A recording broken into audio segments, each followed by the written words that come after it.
So I'm cat sitting for my friend right now who lives in a very old Michigan house with a Michigan basement that was like just cement and dirt and like it's very old and fairly dangerous and has a lot of like if you fall in the right spot you might get very very hurt because it's not there's no drywall or like anything like that.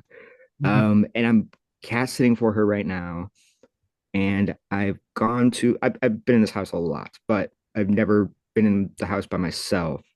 And she's always complained about how her cats are about them going in the basement, how they're always in the basement. And she doesn't like it because it's not necessarily safe. And she even wrote a song like this past summer about it's called Vivi, Stop Going in the Basement.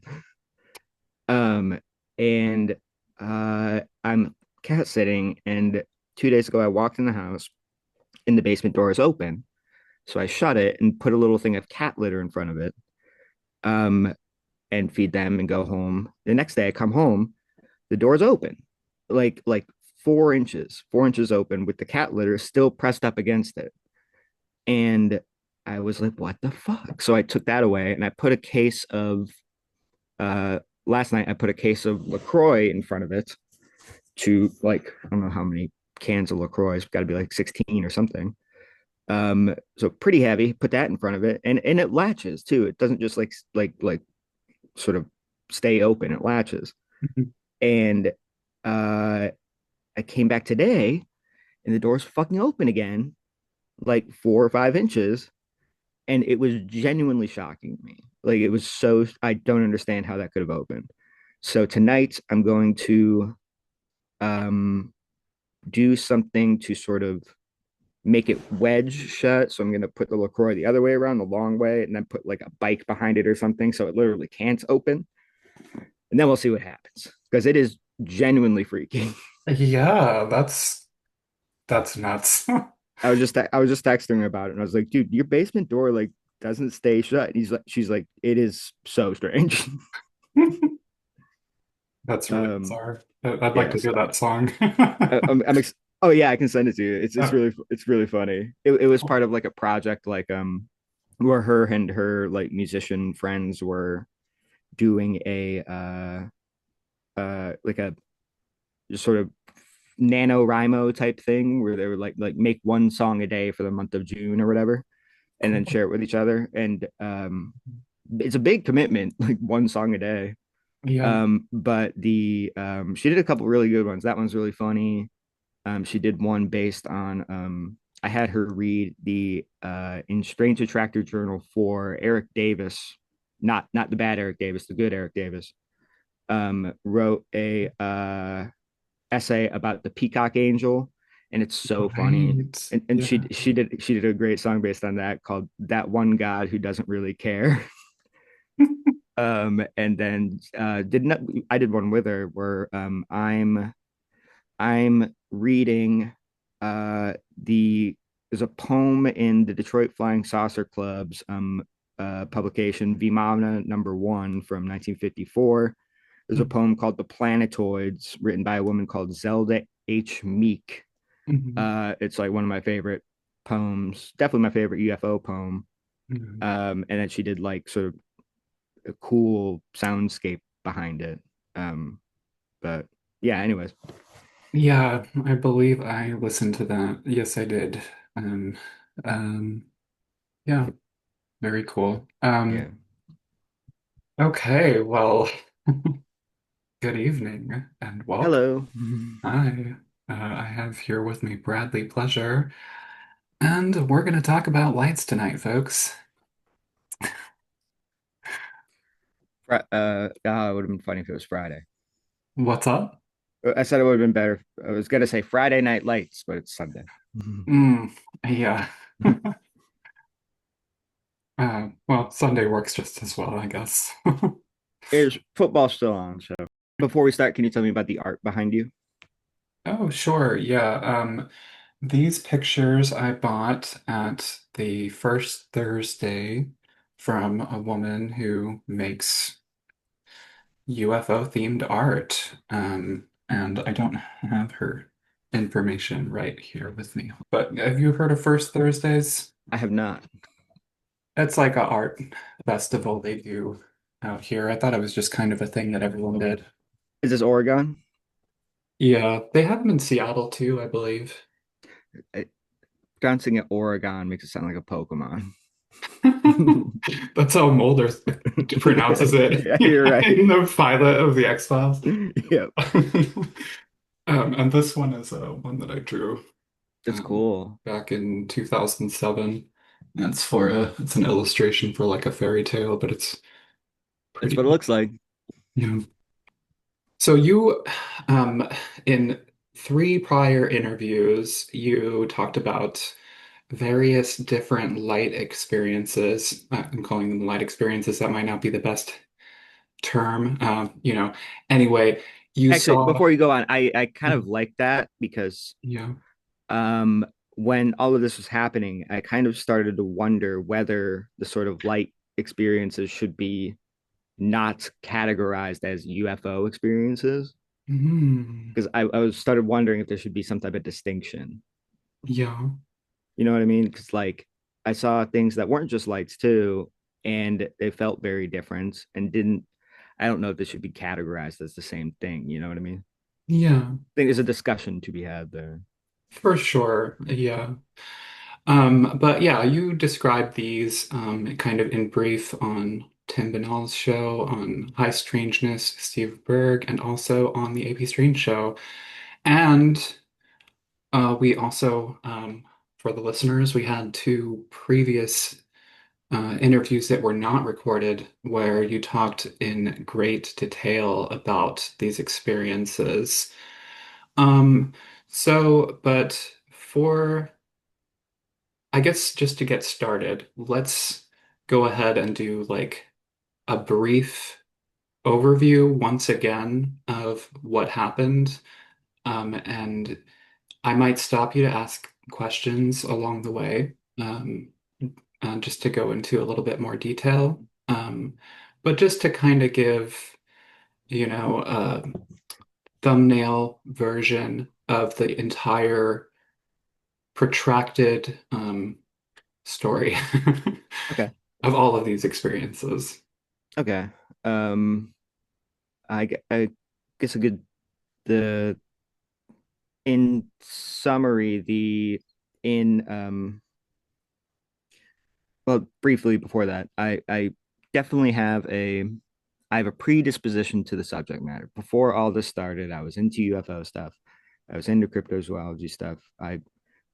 Believed about I believed that some of it existed. Um, had a brief light experience when I was 14, Mhm. in the same place where my sort of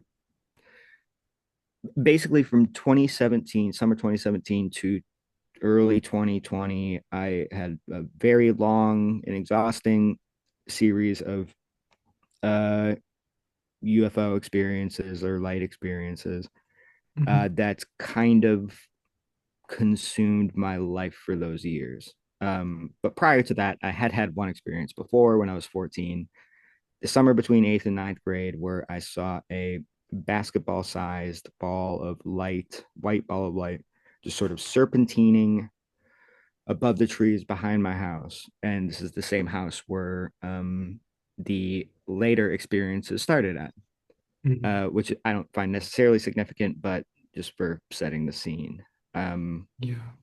uh, so in 2017, July 2017, uh, I did not think I would ever see another UFO in my entire life. I resigned myself. Like I was still reading about UFOs and stuff, but I didn't think that like it would happen again. It just felt so. It's just one of those things that like I didn't necessarily care so much about. It was just it's just something I was interested in. And Mhm. then it fucking happened again. Where I guess the, do you want me to just start talking about the actual stories or just like, 'Cause I'm Mm. trying to think of a way to sum it up like over the course of the years without I can't think of a way to do it without actually just telling the stories. Okay, yeah, no, go ahead. So yeah, go ahead and tell me the first story when you were 14. Okay, so yeah, we had a I I've been into I wanted to be a cryptozoologist when I grew up. I came across a Lauren Coleman book when I was in fifth grade, and I decided that that's what I wanted to be when I grew up. That's where I got interested in it. Um, and it's sort of a casual thing. I watched the TV shows, like Josh Gates, Destination Truth, and shit. Um, I don't care what anybody says. I like Josh Gates. He was born to be on TV. Okay. The but so in eighth grade, it's another case where I didn't expect to ever really see a UFO. We had like four stray cats that we'd taken in relatively recently. Because there's just a big field behind my house. It's just like we're at the end of a cul-de-sac, which is also kind of the end of the sort of populated area, and it's just like woods and a field back there. And there were stray cats around, and there was another stray cat that was around. And I was always the last in bed, so I kind of just stay up late and wait for it because we left out food and it would come at night.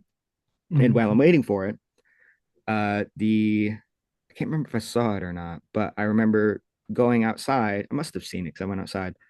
And then when I was outside, I saw the light sort of through the trees, and it was super slowly serpentining through the sky, just like a sort of listing lazily back and forth like that. Mm. Um, and it was funny because like it gave off the feeling of like I don't know, that like in Roadhouse. Have you seen Roadhouse? That's okay. Like somebody who it's when Brad Wesley, just like really just brazenly just going through this like on the road because he's a piece of shit. And it's just like it felt like that. It just felt like he was just like out for a stroll kind of. Just like casually just leaning back and forth. Anyways, it comes by over the trees. Um and not directly above me, but almost. And then it just keeps going in the direction it's going and disappears behind the pine trees in my neighbor's yard. And I sort of just like sit there for a few minutes and just like that was processing it in the middle of the yard. And then while I'm sitting there, it comes back the exact same way, doing the exact same thing, uh, in the exact direction it came from. And I still just sat there until it disappeared, which was really crazy. And then after that, I was ninth grade was starting soon, so I went to the library to look at the UFO books, and I thought the one Open Skies Closed by Nick Pope looked good, which, as Mark Pilkington said, bad choice. Yeah, yeah. I, I, I listened to that as well. Yes. I still I still have it. I stole it from the library. But No, yeah. yeah, that's when the interest sort of started, like in earnest. Like I actually started reading like more from a sort of more of a personal conviction rather than just a like thing that was on TV. Um, Okay. uh, and Um, then yeah, go ahead. so can you tell me um, can you describe the light? Like, first of all, about how large was it? Um, I say that it's about the size of a basketball. yeah. That's what I think it looked like, and it wasn't that high above the trees. It was not. They're pretty old trees. Like they're like if you imagine like a tree line, like an average tree line, there it's probably what you're picturing. Okay. And so, like, a basketball, like, how far away? Um, at first it was very far away. At first, I mean, Mhm. probably you know, that not really a good guess because there's no light back there to reference, but I'd say like quarter mile away was when I noticed it, Mhm. something like that. So Uh, it was at first it was like a pinpoint of light, kind of like a star or a distant uh, airplane. no, it was closer than that. But I wasn't looking up. I saw it out of the corner of my eye. when it was Mhm. like doing that thing where it like shimmers through the leaves of the trees. Mhm. And it was close. It wasn't. I didn't see it like show up from a pinpoint. I saw it like as it was already fairly close, but I hadn't seen it because I wasn't looking in that direction. It was obscured by tree stuff. I see. Okay. And that's when I saw it, and it was yeah, it was a distance away, but not super far away. But it was a bright white sort of. It wasn't like sort of shimmering or like it wasn't like I don't know, fluctuating in its brightness. It was a very solid bright white that wasn't blinding. It wasn't like blinding to look at. It didn't light up the whole sky. But it had a little bit of a sort of diffusion of light into the night sky around it, but not a huge one. Um, it Okay. it it did not look like it did not give off the impression of being a solid object. Mhm. Um, there's nothing to indicate that. It was just like sort of basketball sized light that clearly had light diffused around it that made me confident that I can say it was basketball sized. You know what I mean? Um, Um, okay, so how large was it in your field of view? Like, are you talking like like, dime at arm's length type of measurement? yeah, yeah. Hard to say. At first, not that big, but it was. Oh, let me think. Um,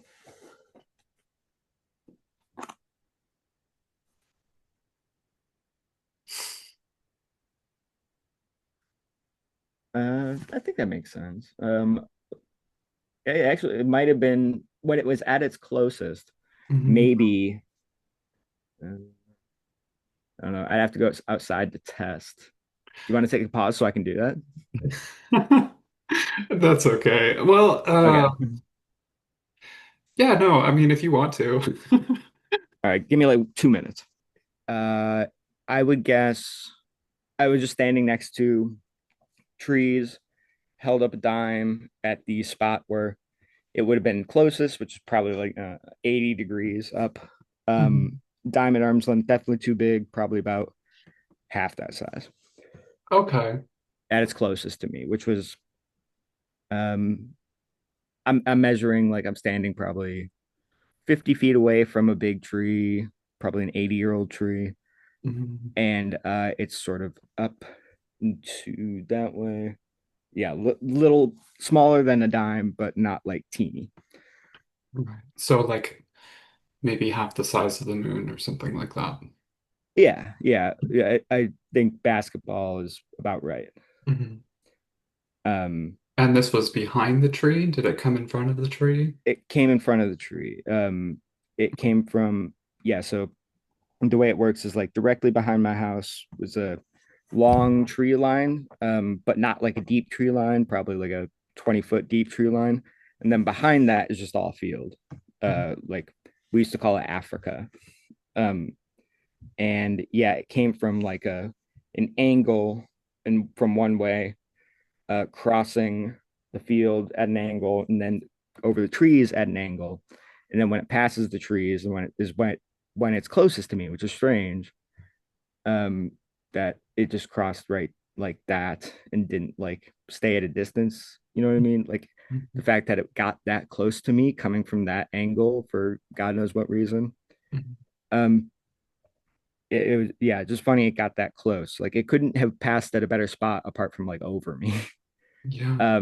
So yeah, it just became perfectly visible when it crossed the trees. I'm looking at it facing south, is when I see it when it's closest. And yeah, it became visible for about 15 seconds Mhm. before it disappeared behind my neighbor's trees, Mhm. and then came back. Okay, so first of all, I actually have a copy of this Cryptozoology A to Z. Yo, I love that book.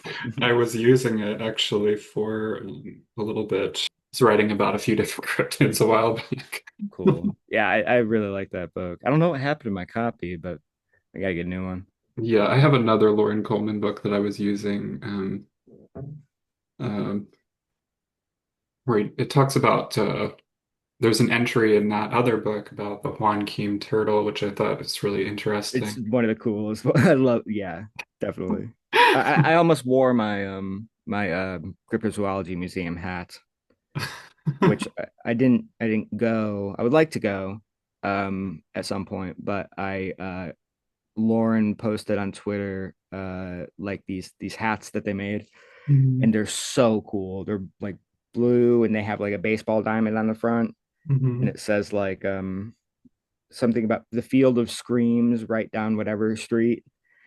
It's like a Stephen King reference. And then on the back it says Cryptozoology Museum. And I was like, Lauren, please send me a couple of these. Cool. Anyways, Um, Anyways, okay. So, something that comes to mind with this story, and which is something that pops up as well when you talk about some of these other lights, is that you kind of describe them as having like personality, and like they're up to something. I mean, not in like a conspiratorial way, but just that like it seems like they're acting as instead of just moving. yeah. And so I was wondering if you felt any kind of um, presence, like there was someone there, like uh, like I know what you mean. mhm, Uh Not exactly.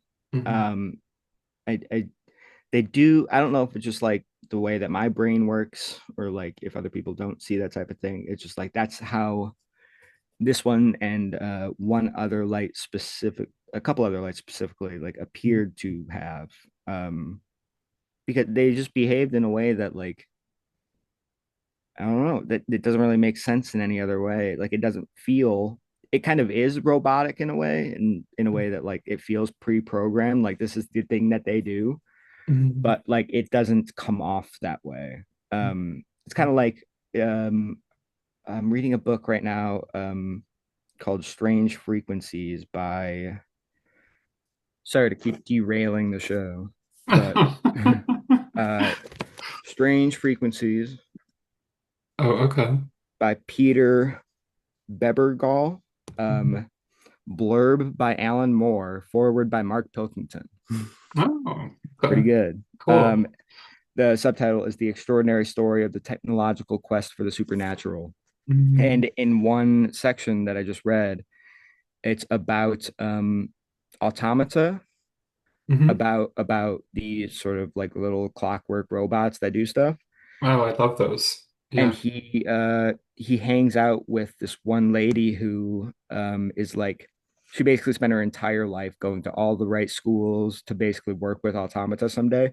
She's like Mm-hmm. the world expert on it and is the only person that can repair some of these ones from the 1700s that are just so unbelievably complicated. Yeah. Mm-hmm. And there's a few parts in it where like even though it is like just a sort of pre-programmed thing that can only do one thing, there are some that are so good that even like Mark Twain and some of his writings and Harry Houdini wrote that it feels like they have a soul, Mm-hmm. like they're that like good. And that's the thing that just came to mind when we were talking about how I feel about these lights. Mm, okay. Um, Yeah, anyways, it's really fascinating. mhm. Yeah, those automata from France from the 18th century, some of them they're programmable, so they would, take out the cams on the camshaft and then put in different cams so that like, like it could write or play, Yep. something different. Yeah, the one Really that's interesting. brought up frequently is the one the Swan one. Oh yeah, that Hmm. was made. That's a British one. I don't remember the name of the inventor, but he was like kind of an eccentric guy. Hmm. Yeah, yeah, that's a really cool one too. Yeah, highly recommend that book. It's really good. I'll have to check that out. Thanks for bringing it up. Yeah, I love Automata. Yeah, I got one from Morbid Anatomy. Ooh, You know them? I don't think so. They're like a British organization who do like It's like a sort of they do like Patreon presentations and stuff, and it's all the people we love. Oh, okay. Yeah, they're really cool. I'll Um, have to but check that out. but yeah, even though it did feel like pre-programmed and like they could only do one thing, Mhm. it did feel um alive to some extent, Mhm. and not in alive in that like I could it is alive like a biological thing and lives and dies and like whatever, but it felt like it did have personality. It felt like there was something there that was tangibly um autonomous, not the right word, but um I've, I don't know. But yeah, there was definitely something there that wasn't just mechanical or cold. Because Mhm. it's funny because I did see if you want to get into that one, a good contrast is I did see a black triangle UFO Mhm. come out of the sky and Mhm. come by me, and it didn't have any of this feeling. Like I felt absolutely nothing when I saw it. Um, Mhm. I didn't feel absolutely nothing. I didn't get any sense that it had the feeling that these automata or these other lights that seem to dance or like sort of list lazily through the sky and are strolling like they'd be whistling to themselves on a nice pleasure stroll type of way. Um, the yeah, there's something special about the lights that the sort of corporeal metal UFO, metal looking UFOs don't have. The spaceship looking UFOs don't have, Yeah, or in my experience. right. Now, did you in any of these on any of these occasions, did you feel anything unusual about the environment? And I think you can probably guess where I'm going with this, but did you feel like anything changed or shifted, like in terms of your awareness and experience of the environment or the environment itself? I have t- two that I can say for sure felt a little different. One was the Black Triangle one, Mhm. which I can relay that story now. Uh, I this is pretty soon after all of this started. I'll get to the I'll get to the first night of when all this started in a minute, but like Mhm. suffice it to say, this is a month or two in. I am completely invested in this. I'm looking at the sky every night and I'm seeing a lot of weird things. So what I describe it as having UFO crazy brain. So I already have that at this point. I believe this is September, early September 2017, a couple months after this started. And I'm working for Insomnia Cookies delivering, which is a great job to have when you have UFO crazy brain up late at night, like delivering cookies. And I got off at 1 o'clock. Yeah, it was September 14. Got off at 1 o'clock. I'm on my way home to the same house that all of this started at when I was 14. Um, and roads I've driven 1,000 times, probably more. And I notice a light in the sky that seemed to be not like a twinkling star, looks like it's moving, but sort of like is brighter and moving more than a twinkling star. I've seen enough of the sky at this point to know what that looks like. And it's the further closer I get to home, it's like 10 minutes. It seems to be moving more. And I pull over after a few minutes into the parking lot of a church across from my elementary school. And that light, which is now moving in a basically figure eight pattern, a small figure eight pattern, gets approached. I'm outside of my car at this point. Um, I'm out looking up, and it gets approached by this pulsing, not blinking, but pulsing, slowly pulsing red light that is moving very slowly directly towards it. And then that red light gets to it, um, and then goes back exactly the way it came. Doesn't loop around, doesn't bank, just goes back exactly the way it came. And while I'm looking at that, I notice at the other corner of my eye that the figure eight light, which had stopped at that point, is now moving up slowly and away, seemingly, but then comes down out of the sky, swoops down, and within a few seconds is like within a few 100 feet of me. And it is not a single light. It is a black triangle UFO, like the ones fucking people talk about and is in X Files and shit. Mhm. Um, and it cruises right over the church, heading west, probably basically the speed limit of what that road is, like 45 miles an hour, and then just cruises over the church, completely parallel to the ground. There is a tree line right next to it, and it would have been right above that. And it just goes off into the distance until I couldn't see it anymore. And it was so isolating. There was no other anything. Like there was no wind, there were no sounds, there were no cars. And I'm right next to a highway. Is the thing. Like I'm right in between a sort of. It's one of those roads that runs along the highway, kind of. I'm right next to one of those, and then the highway is on the other side of me. Um, and there was just nothing, absolutely nothing. Um, which, yeah, the lack of wind, I remember being very. I remember that very clearly. I don't know how I felt about it or anything, but like I remember that very clearly. There's no feeling on my, no sensory feeling on my body. Um, and I sat there just like I did when I was 14 in this parking lot for like, I assumed 10 minutes, until I heard a car in the distance and it sort of snapped back. And I'm like, oh shit, what if that's a cop? I don't want to explain to a cop why I'm sitting here right now. um, that's one where I definitely felt like something had shifted, um, where it felt like I was alone and something was happening for me. You know what I mean? Yeah, But I don't know why, and I don't actually think it was a spaceship. yeah, yeah, Because that doesn't make any sense to me. The yeah. other, I don't think I've told you about this one. Oh, okay. Um, this is one that like it was so weird. Um, this was pretty soon after all of this started too, around the same time. It was welcome week in college at the college I'm deliver on campus for Insomnia Cookies at Mhm. Western Michigan University. And this is pretty soon after all of this started. Um, like before the Black Triangle one. And it was so this is a big, big, big party school. And I'm delivering till 3 a.m. most nights.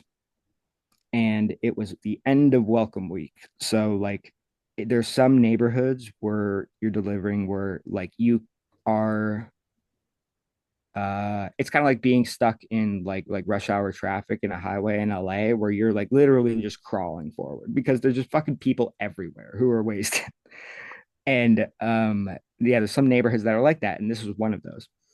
And it was pretty close to closing, which like is I don't take any deliveries that come in after 2:45. So I'm taking one at like 2:40 and it's right down the road. So I just go. And uh I don't realize it until I get there. It's just like right down the road, down a little hill, series of apartment complexes. This one specifically is five big rectangular brick buildings right next to each other, just like boom, boom, boom, boom, boom. Um, and a sort of parking spaces in between them.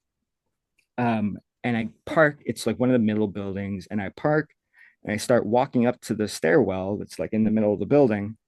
And it doesn't dawn on me until I get to the door that it's like pretty quiet.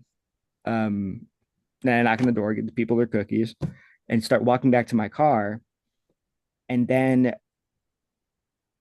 this, I hear like the tippy tappy of footsteps behind me. Um, and I turn around and there's a girl there who is short, um, has a very weird body shape. Um, weird, it's kind of rude. Um, like pear shaped. She had like very big, like hips, but not like in a sexualized way, you know? And it's very strange body shape and was smiling with these bright blue eyes and like was on the verge of like giggling. and told me to have a good night, and then turned around and started waddling away. I say waddling because it's like kind of how the body shape required her to move. And I turn around to go keep walking back to my car, and I take a few steps, and I turn back again to like I'm like double taking, and dude, she's fucking gone.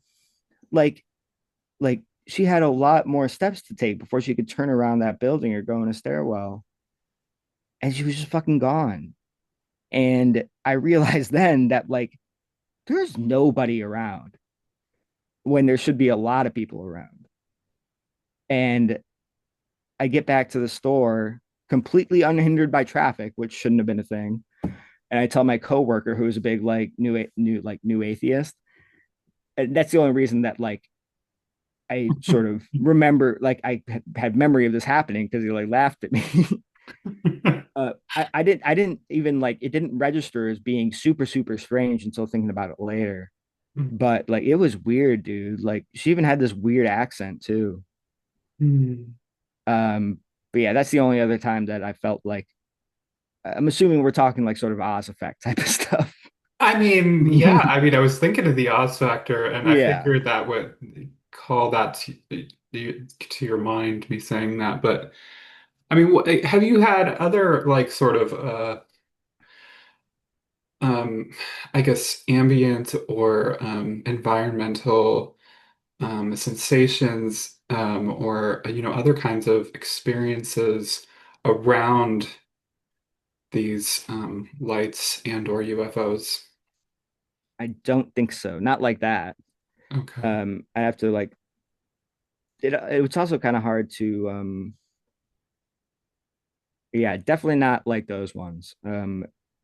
I did never really had any strange, notable like sensory experiences other than just straight up visual, which Mm. would be most of this type of stuff.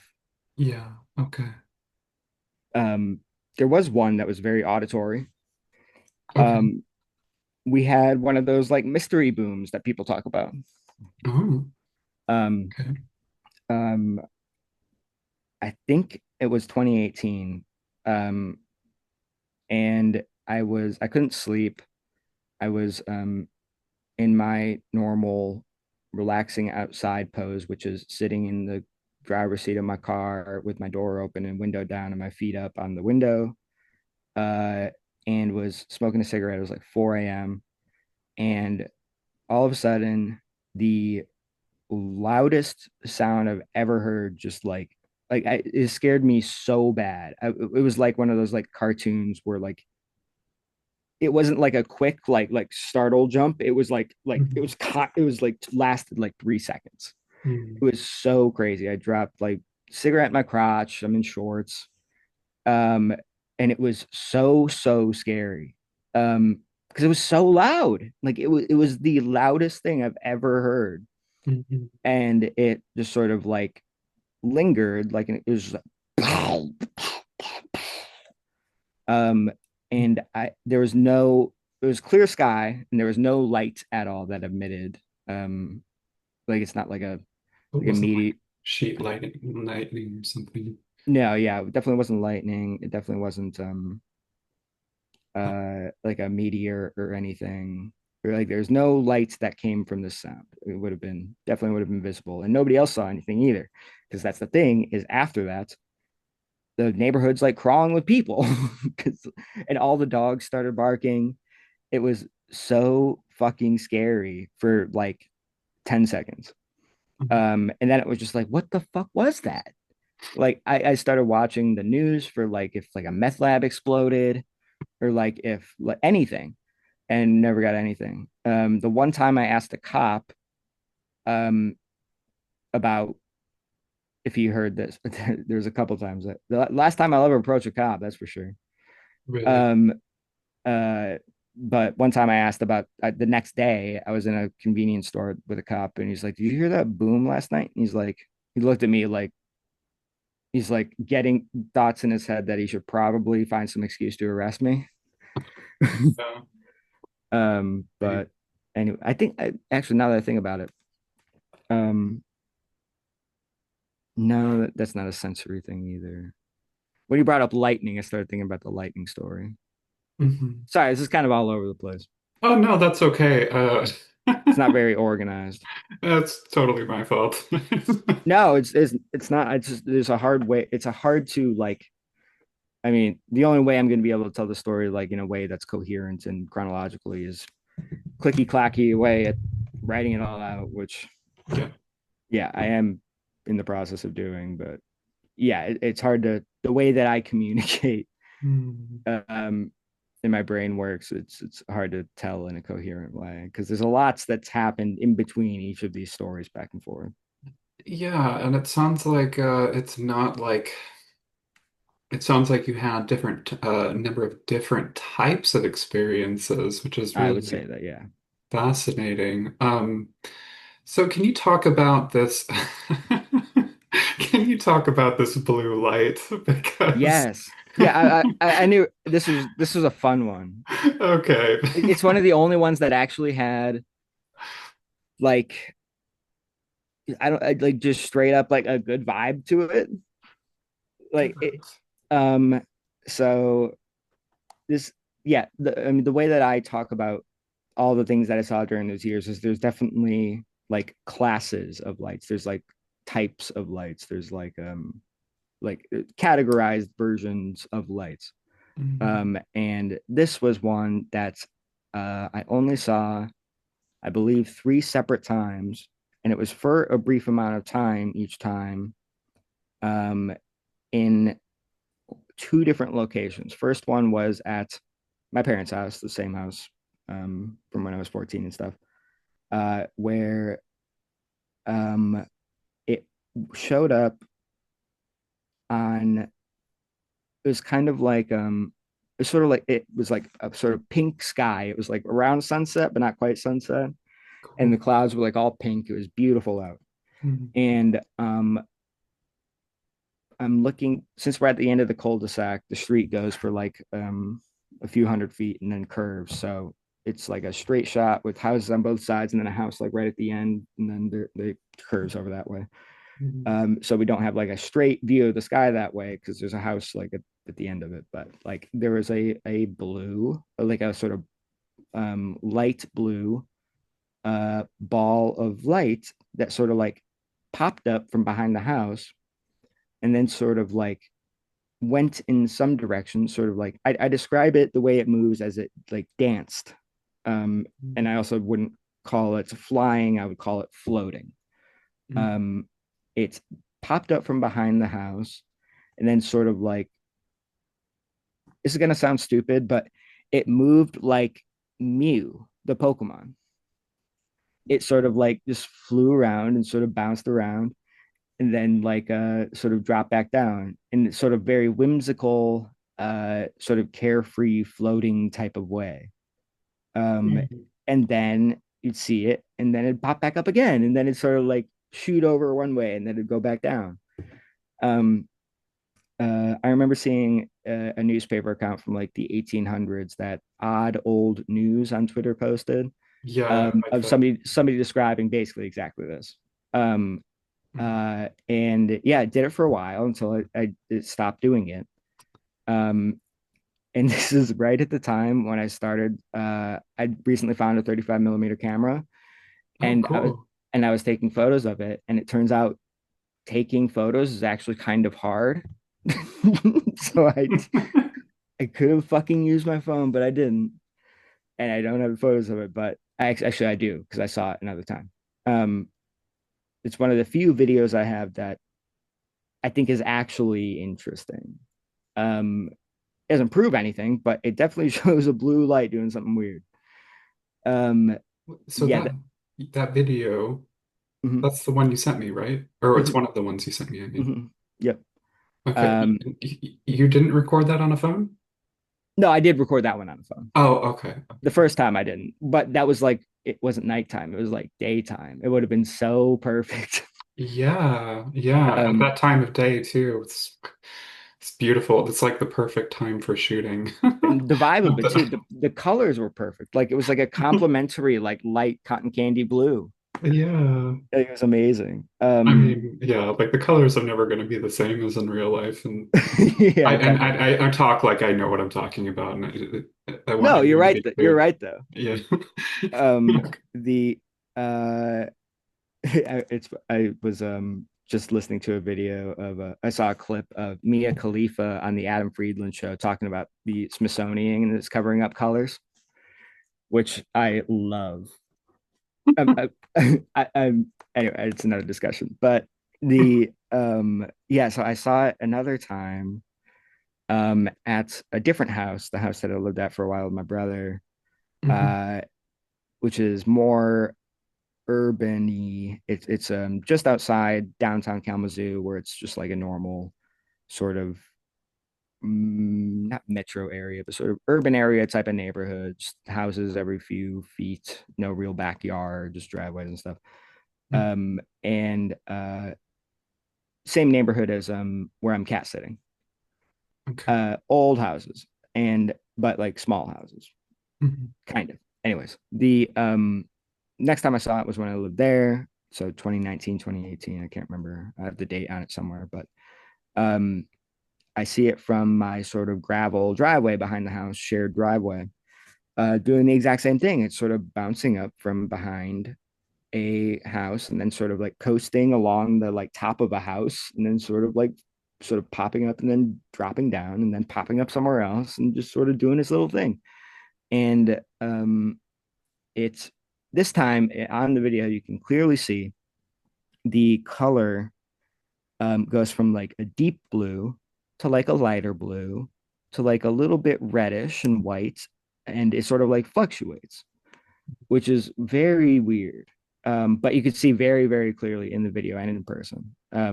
It sort of like was just like, I don't know, there's like whatever it's made up of, whatever is like inside it or whatever, just sort of like bubbling and shifting. Mhm. But yeah, it was very clearly like different shades of blue, a little bit of red, a little bit of white. Um, I'm assuming is not a sim an expression of patriotism or anything. Because you know what's weird is after I'm watching this for a little while, and I do have like 2 minutes of video, 2 minutes of video of it. I have 2 minutes of video where it's in about 15 seconds of it. But after that was the last time I saw it, and after I stopped seeing it.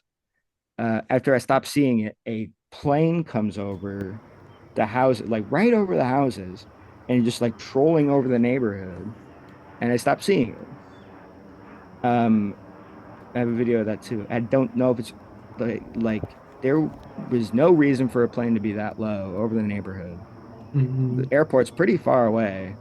It was really weird. I don't know if it's related at all to the Mhm. blue ball of light, but like it was strange that that's when I stopped seeing it and that it was there at all. Yeah. Um, I hadn't started using Flight Tracker yet or Flight Radar 24. Mhm.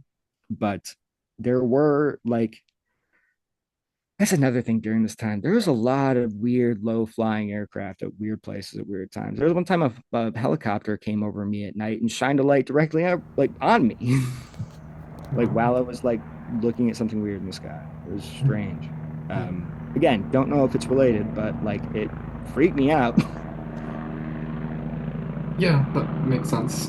It's Yeah, reasonable. I did have some phases of paranoia during this, but not super bad.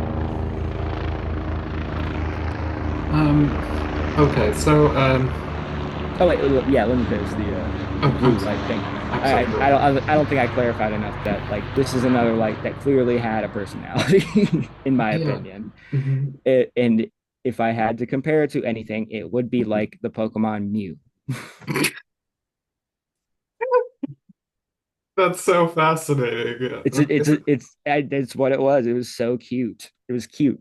can you tell me more about Mew? I mean, I'm not sure how familiar you are with Pokemon lore, but what's Mew's deal? Is Mew like isn't Mew one of the earlier like Yes, Mew Pokemon? is so I mean, earlier in terms of like it. it's like an early lineage in the Yes. Pokemon world. Yeah, right. Yes, exactly. Like it's not really there's like clay tablets of it basically, like Mhm. depicting it. The first Pokemon movie starts with scientists who have uh recovered some Mew DNA from a I did fossil. I did watch that one. I don't have a very clear memory of it, but yeah, I did watch that one. Yeah, Mew is like Sorry. kind of, I'm pretty sure like believed to be extinct basically. It's like super powerful legendary Pokemon that like only existed long before anybody who was alive would have known. And but there was a fossil of Mew that was found where they took some of its DNA and created a Pokemon in a lab called Mewtwo, Yeah. and Mewtwo is the sort of focus of the first movie, where he is very he hates people because he's being used by them. He's super powerful, but he can't figure out what his purpose is and like this existence, this fucked up existence that he's not even supposed to exist. Just people wanted to use him, so he's like has this whole crisis and basically wants to end up taking over the world. He thinks Pokemon are all slaves, and it so Mew's deal is as all this is happening, and Mew's sort of like in his process of starting to take over the world.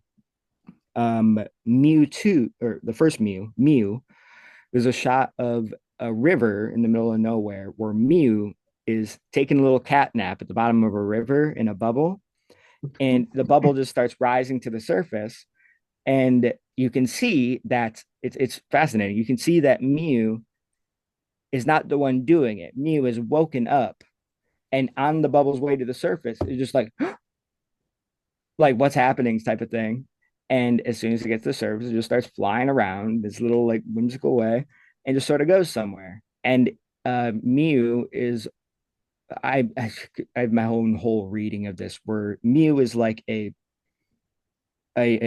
sort of supernatural force of balance in the world. Since Mewtwo is doing this thing now, Mew is woken up from its long slumber, like not even intentionally, like not by its own decision.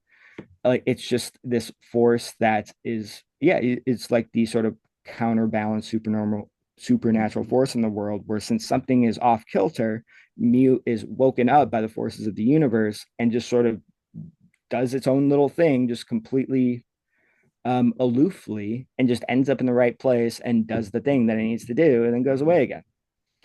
Okay. But the whole time it's just like a little goofball.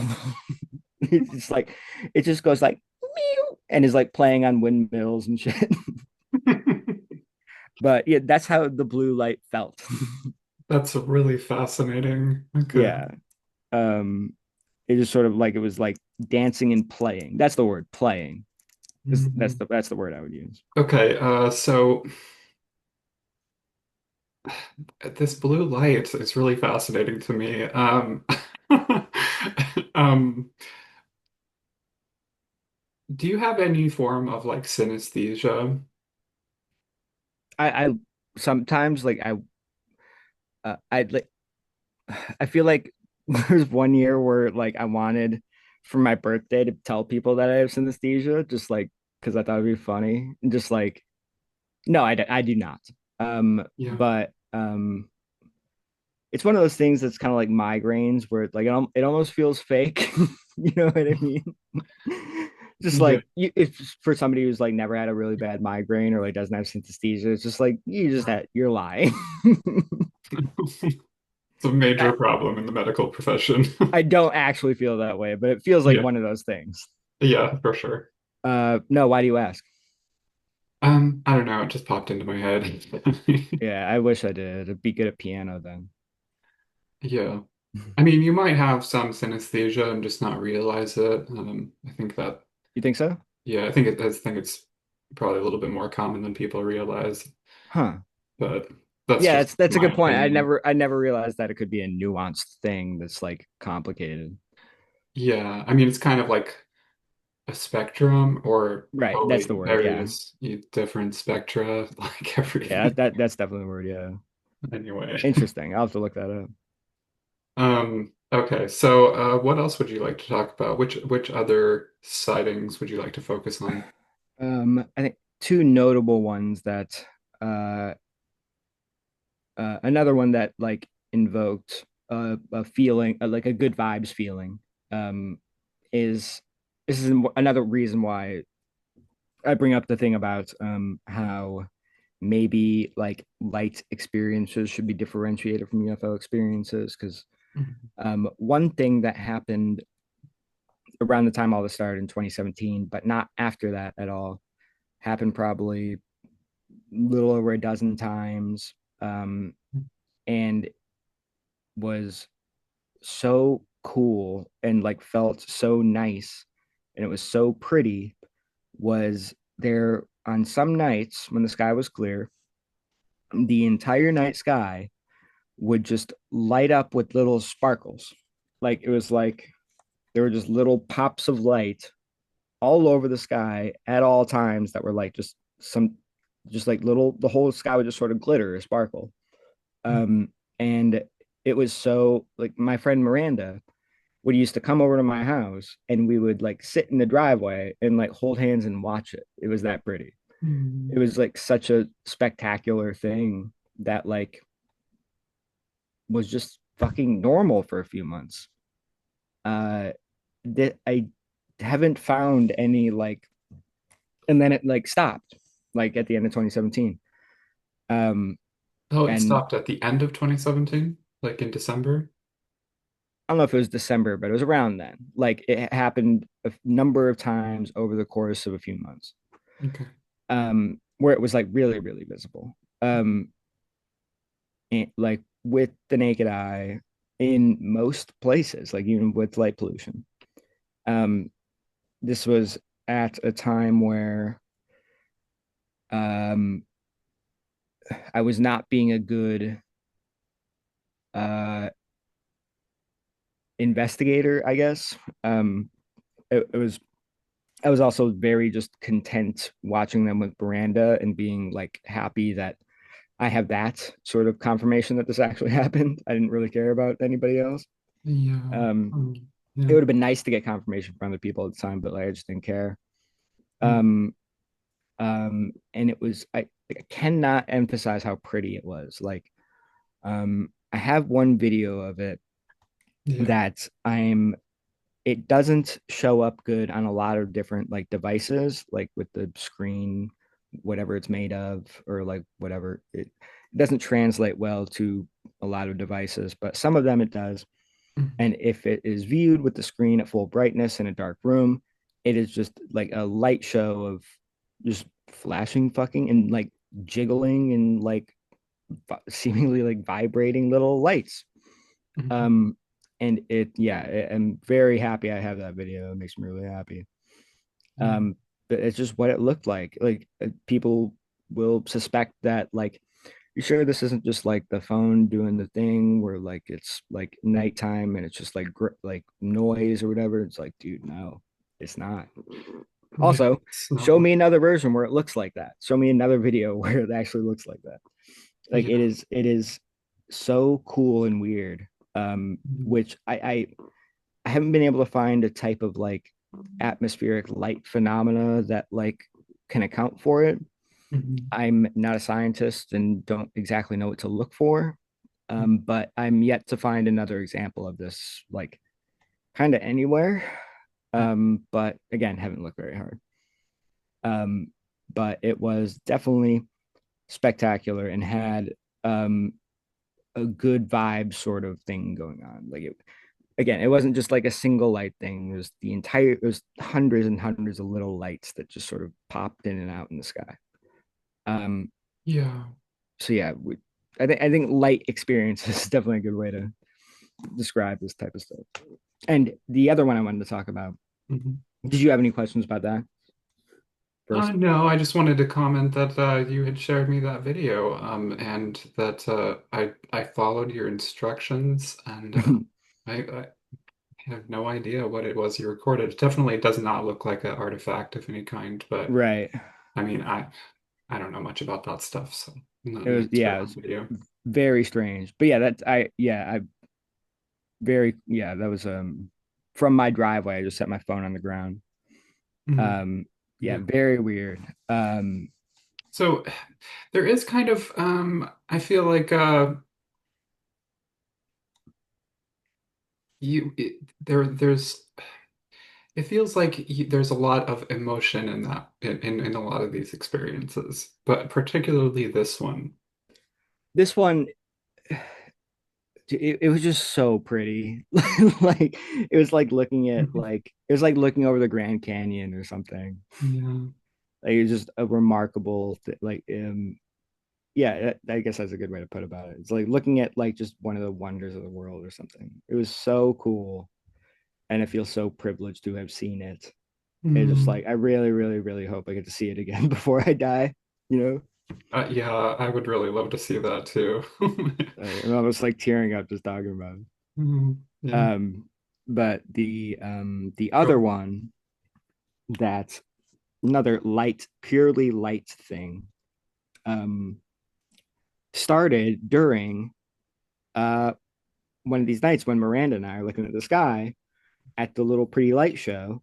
Mhm. We're kind of like facing opposite directions. And she was facing this sort of gap in between the house, the neighbor's trees, and there's a sort of gap in the tree line where you can see like far into the distance.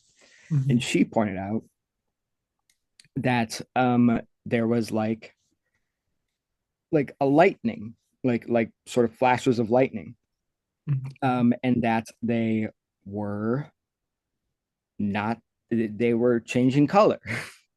There were these flashes of light that looked like lightning that were like red and then like teal and then white and then blue.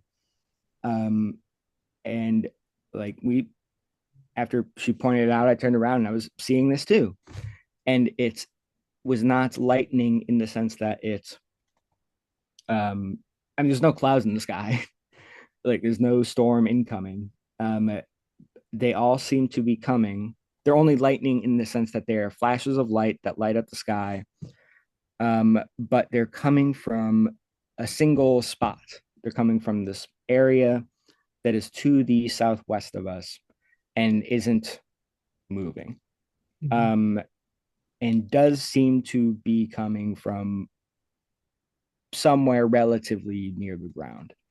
Right. Um, it's lighting up the sky, yeah, but it is like a source that is stationary.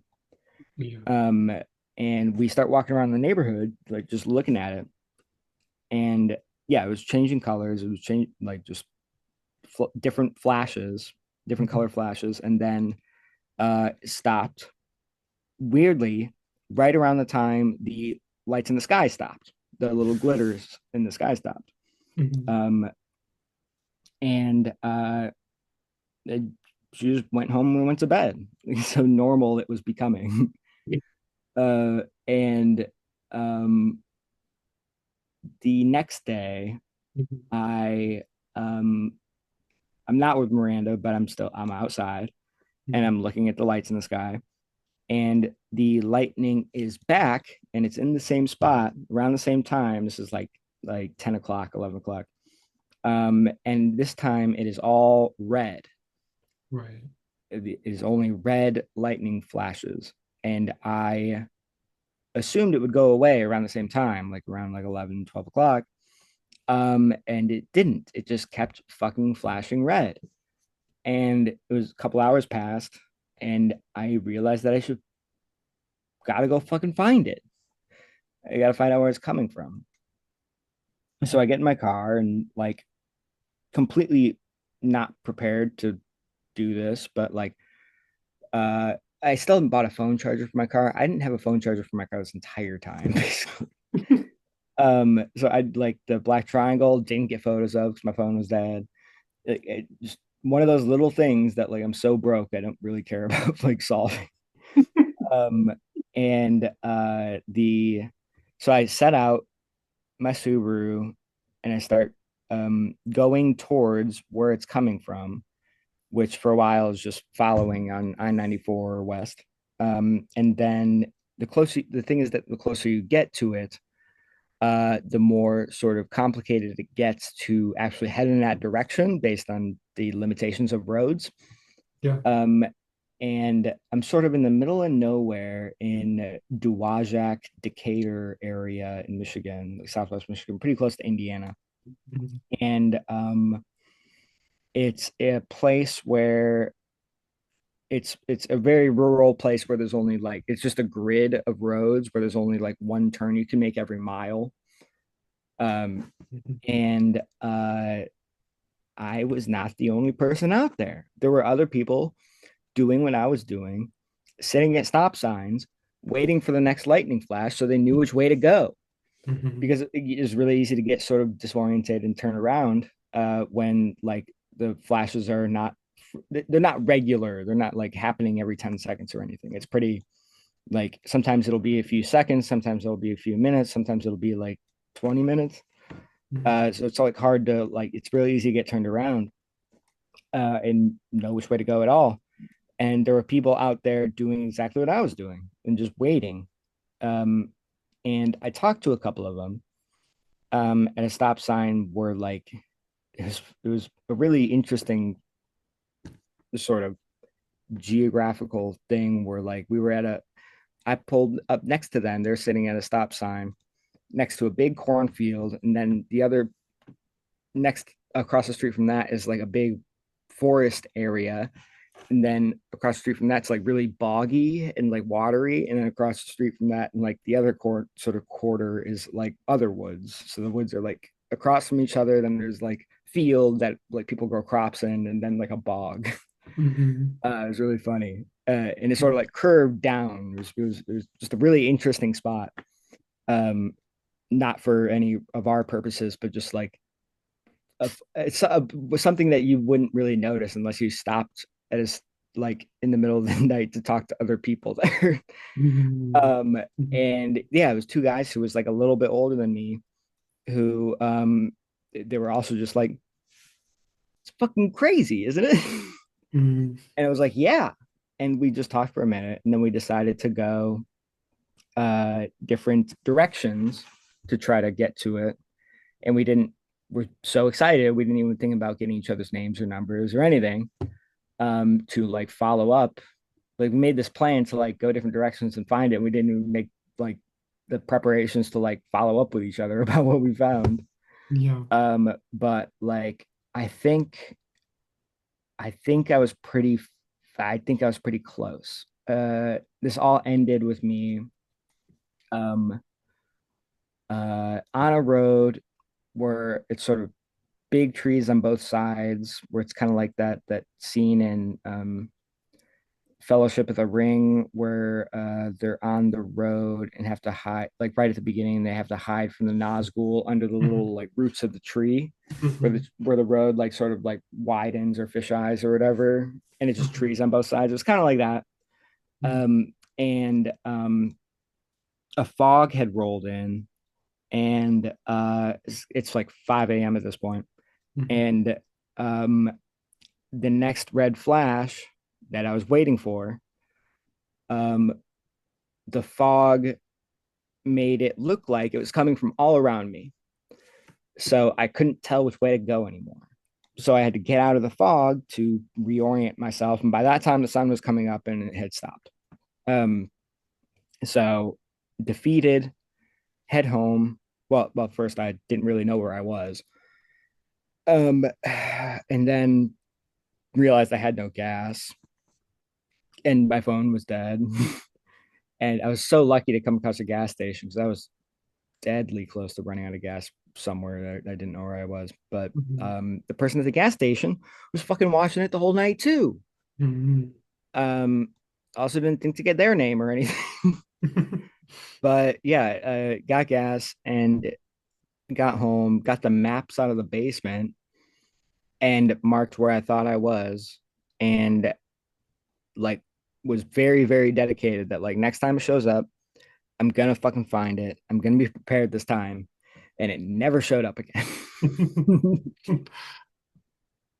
Are you in? So annoying. Yeah, I bet. So are you still in touch with Miranda? Mhm. Okay, Yeah, cool. she could tell you all this stuff. Okay, cool. But yeah, that was a really annoying one. Um, I like I've gone back down to that area, but not in a capacity that's like I haven't trudged through the woods yet. It's very, very rural area.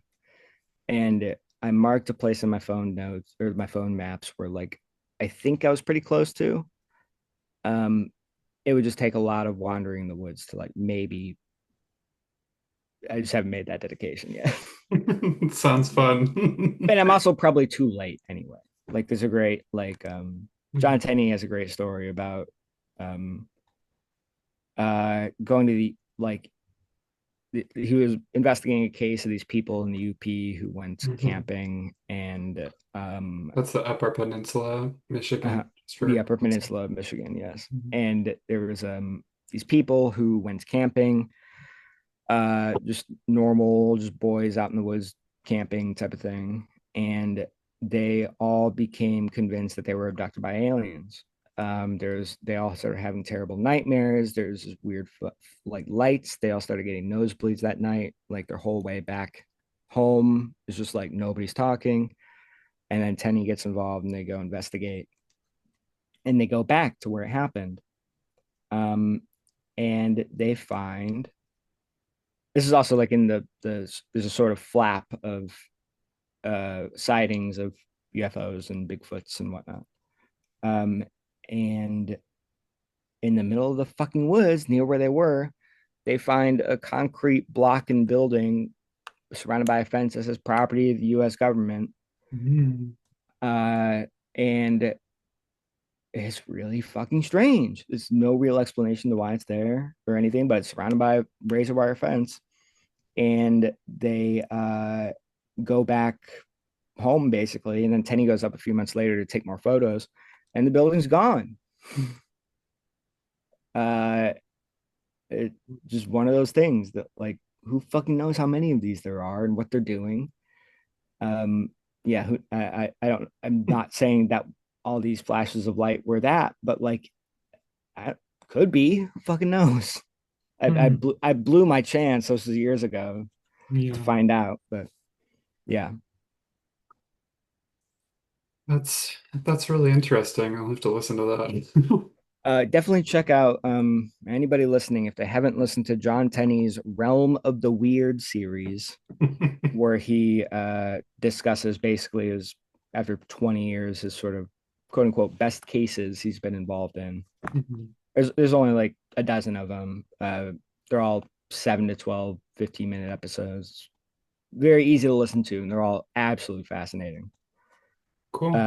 And like some of them kind of fucking like haunting. Like there some of them are very fucking strange. Uh Fascinating. Yeah. yeah, I'll send it to you. Okay. Thank you. Um, okay.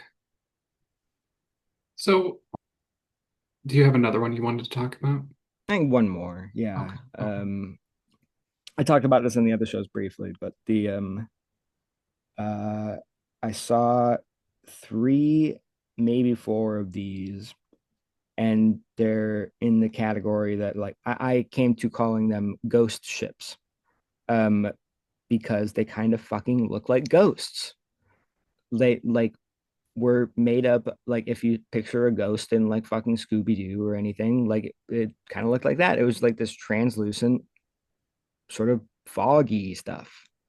Mhm. Um, but they were, anyways. So this started with, or also, I think this started 2017 as well. Um, I'm out back of Insomnia Cookies with my coworker, whose name was Orion, funnily, like the constellation, Mhm. and he was just this young. He's like this 18-year-old kid who was really cool and nerdy. And I was very open about my like fuck what I'm seeing in the sky when I was at work. And I was telling everybody about it and was telling everybody like dragging people out back when something weird was happening. And they saw some weird stuff too. And one time I think what was happening was I was showing Orion like some drones in the distance, as like a teaching lesson that these are not UFOs. Um, and it's like nighttime. We have a good view of the sky. Right behind us is a big one story just wall that goes on for a while because it's like a sort of like strip mall type of thing. Yeah. And while we're looking in this direction, um, this little rectangle just sort of whips over the building and is spinning as it's going. And it looks like it's like a few feet long. It's a rectangle that is made up of a compressed translucent fog, and it has these three big lights going along the bottom of it. Mhm. Except the thing is that I don't like calling them lights because they didn't seem to emit light. They were just this sort of like also sort of there was just this brighter sort of orangish sort of fog color.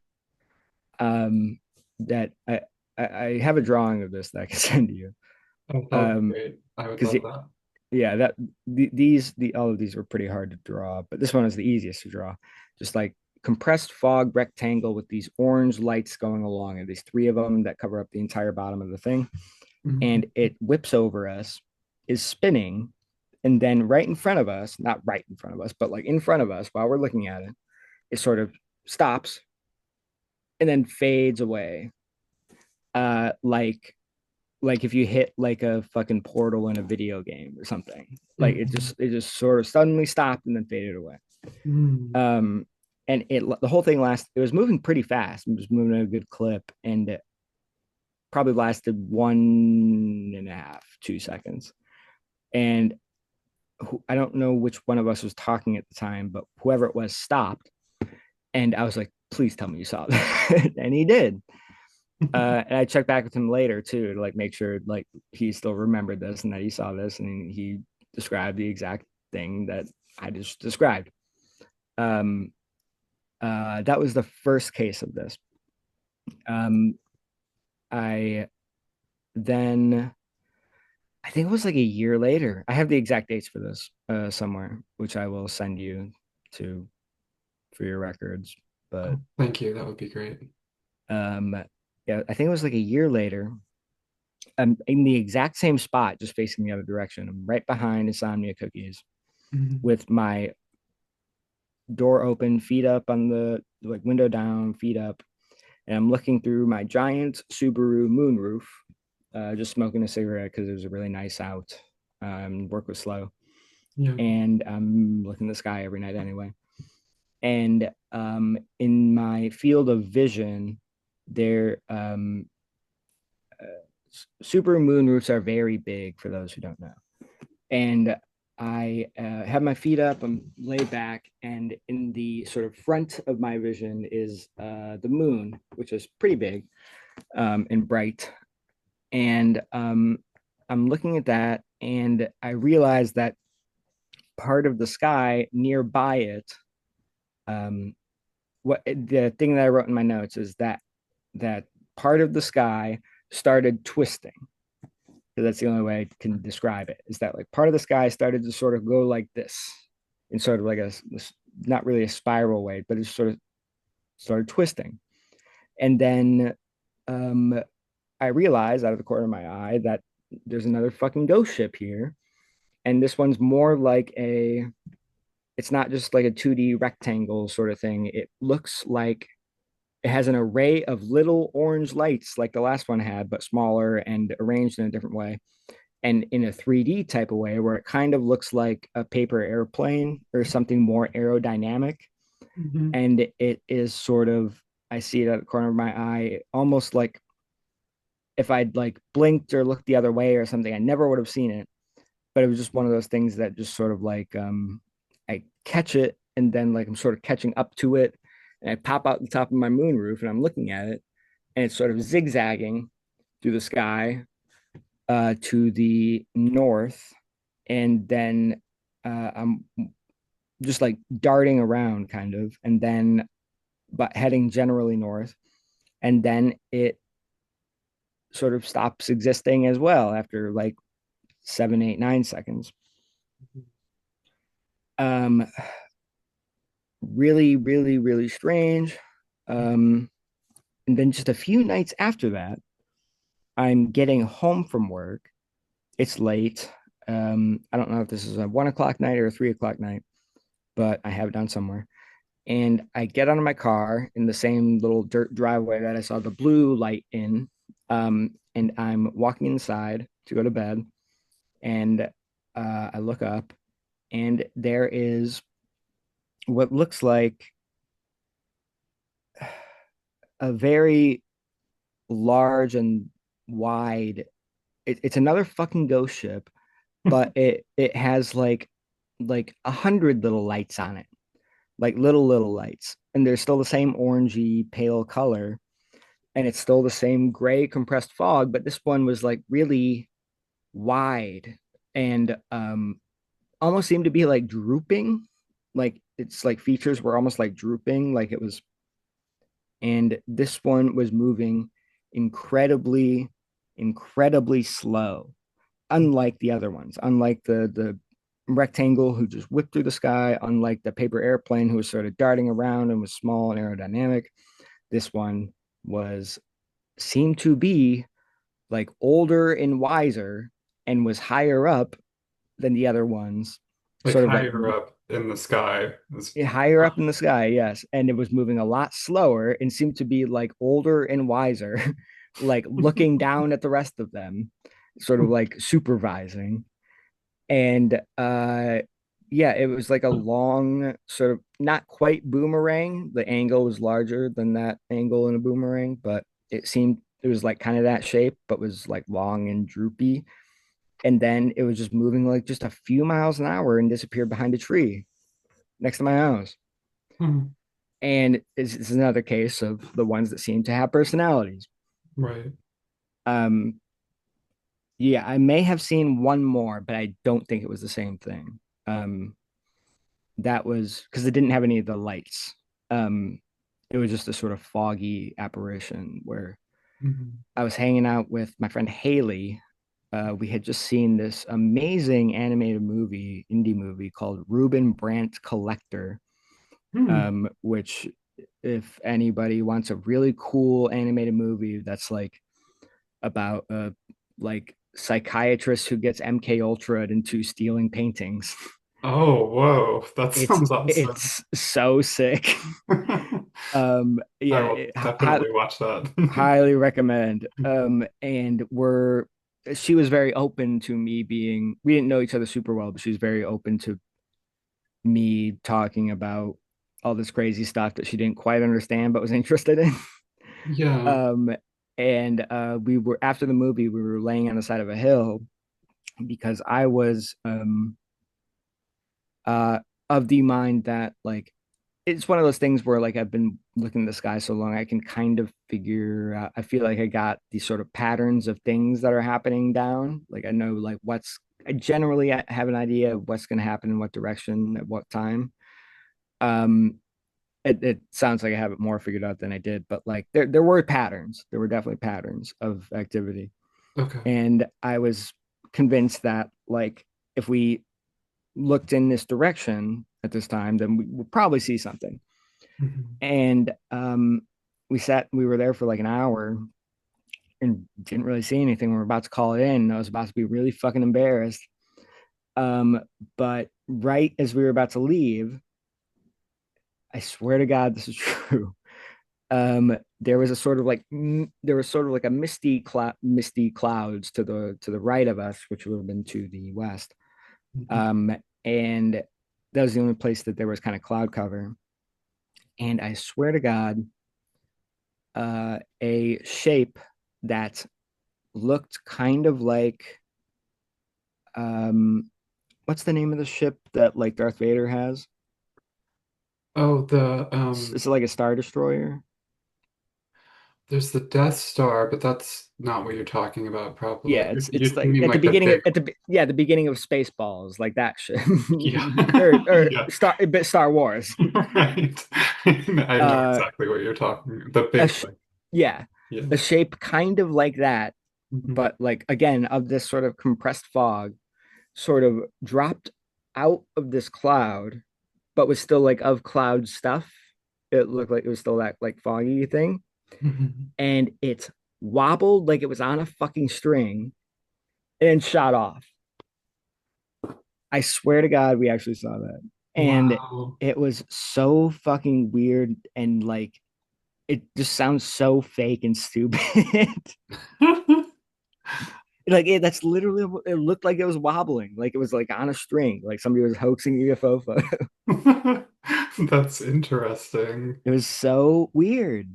Um, but yeah, that didn't have any lights on it, so I don't consider that to be like one of the ghost ships necessarily. And it didn't behave like them either. So Okay, yeah, we did see that. that's really cool. Yeah. Um, yeah, I'm glad I didn't actually embarrass myself that night and make her lay out in this fucking grass for no reason. And are you still in touch with Haley? uh Not so much anymore. She's a probably she's gotta be either like few days ago or in a few days gonna be giving birth to her first kid. Oh, wow. Right around, yeah. Cool. Happy for her, but yeah, she was Mhm. very, very cool. Um Yeah. Do you want to talk about the flashbulb guys? the what?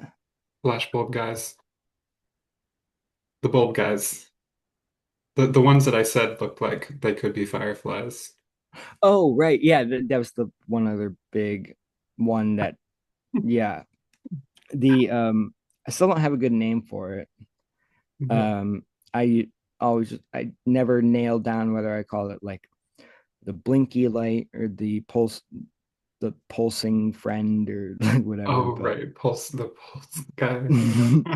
because it uh, needless to say these few years of my life were very lonely for the most part, and the only real consistent thing that featured in them was this one specific sort of type of light that I was talking about, the sort of classification of light that would sort of pop like a flash bulb in the sky or just like sort of pulse in irregular ways. Mhm. Um, and yeah, it was the only thing that showed up consistently over all these years and still does sometimes Mhm. these days. You Um, really? I just I it's crazy. I just the my friend I'm cat sitting for right now. She just saw it recently when like because I'm not catching the bug again. I'm not like getting UFO crazy brain again, but like and in this fall I was like sitting outside a lot looking at the sky and it's still showing up.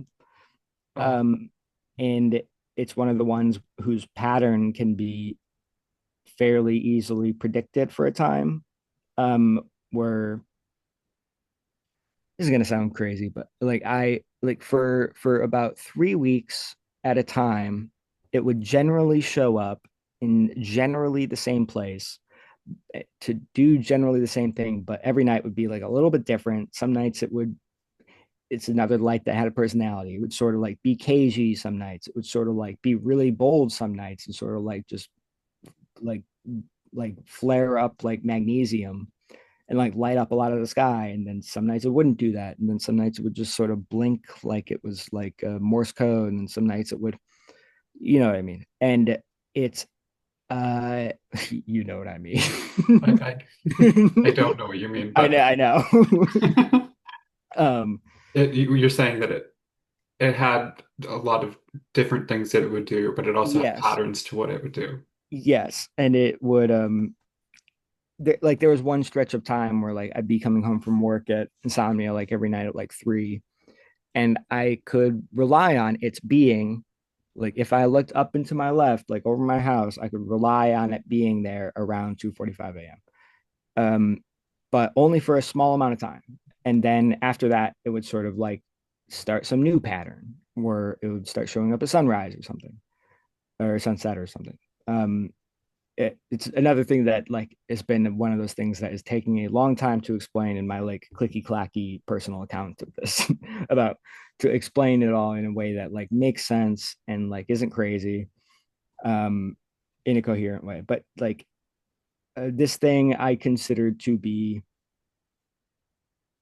like a friend of mine because I could rely on it and it did seem to have a personality and it's yeah, it just is another light that this is one that I do have like a bunch of videos of. But yeah, you mentioned that it looked like a firefly in the video, Mhm. which understandable thing to suspect um until Mhm. you realize that most of the time it's like in January Yeah. or whatever. I mean, there's a number of reasons why it's Maybe not a it's firefly. maybe it's an ice fly. Or maybe it's one of those like uh yeah, the only thing I can think that could possibly be, which doesn't even make sense in any material way because it moved in ways that weren't like any type of spy satellite or anything. That's the other thing is you can see it move sometimes Mhm. if you're like looking through binoculars at just the right moment. You can see it sort of like after a big flash or something, just sort of off. Mhm.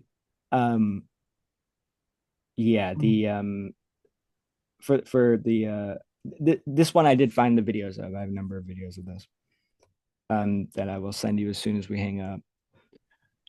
Yeah, Uh, yeah, you did that's send me one, I believe, one or two of those. I Yeah. have I've like over a dozen. Yeah, it would be I great just I to be I able to actually I see. actually stopped taking videos of it because it like I got the sense that I was like making it camera shy or upsetting it.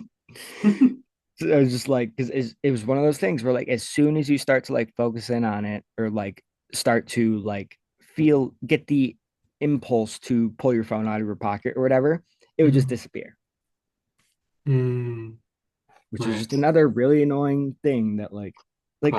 I don't need to prove to anybody that I saw these things. Like I don't I've accepted that like I have enough people that saw them with me and stuff and who believe me to like not feel crazy anymore and to like I know I'm not going to convince anybody with a fucking video anyway. Like it's just a video of a light in the sky. It doesn't mean anything. It's not proof of anything, and I'm Mhm. aware of that. And which is also why I don't really share them with people in public very much. Like Mhm. if I post them on Twitter, it's just gonna like either make people. It's just not worth it. You know what I mean? Yeah, yeah, that makes sense. Yeah, I totally get that.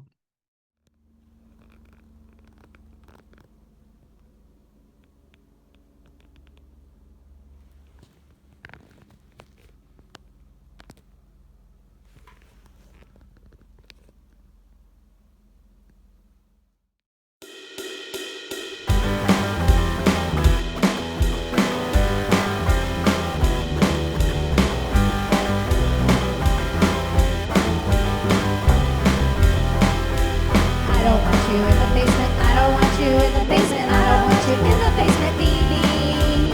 I don't want you in the basement. I don't want you in the basement. I don't want you in the basement, baby. Here you can find my toes. Put your foot right up against my nose. I have the pillows all over my clothes. Scare the birds away from my window, but I don't want you in the basement. I don't want you in the basement. I don't want you in the basement, baby. I don't want you in the basement. I don't want you in the basement. I don't want you in the basement, baby. Pull the curtains off the wall. Jump under my feet and make me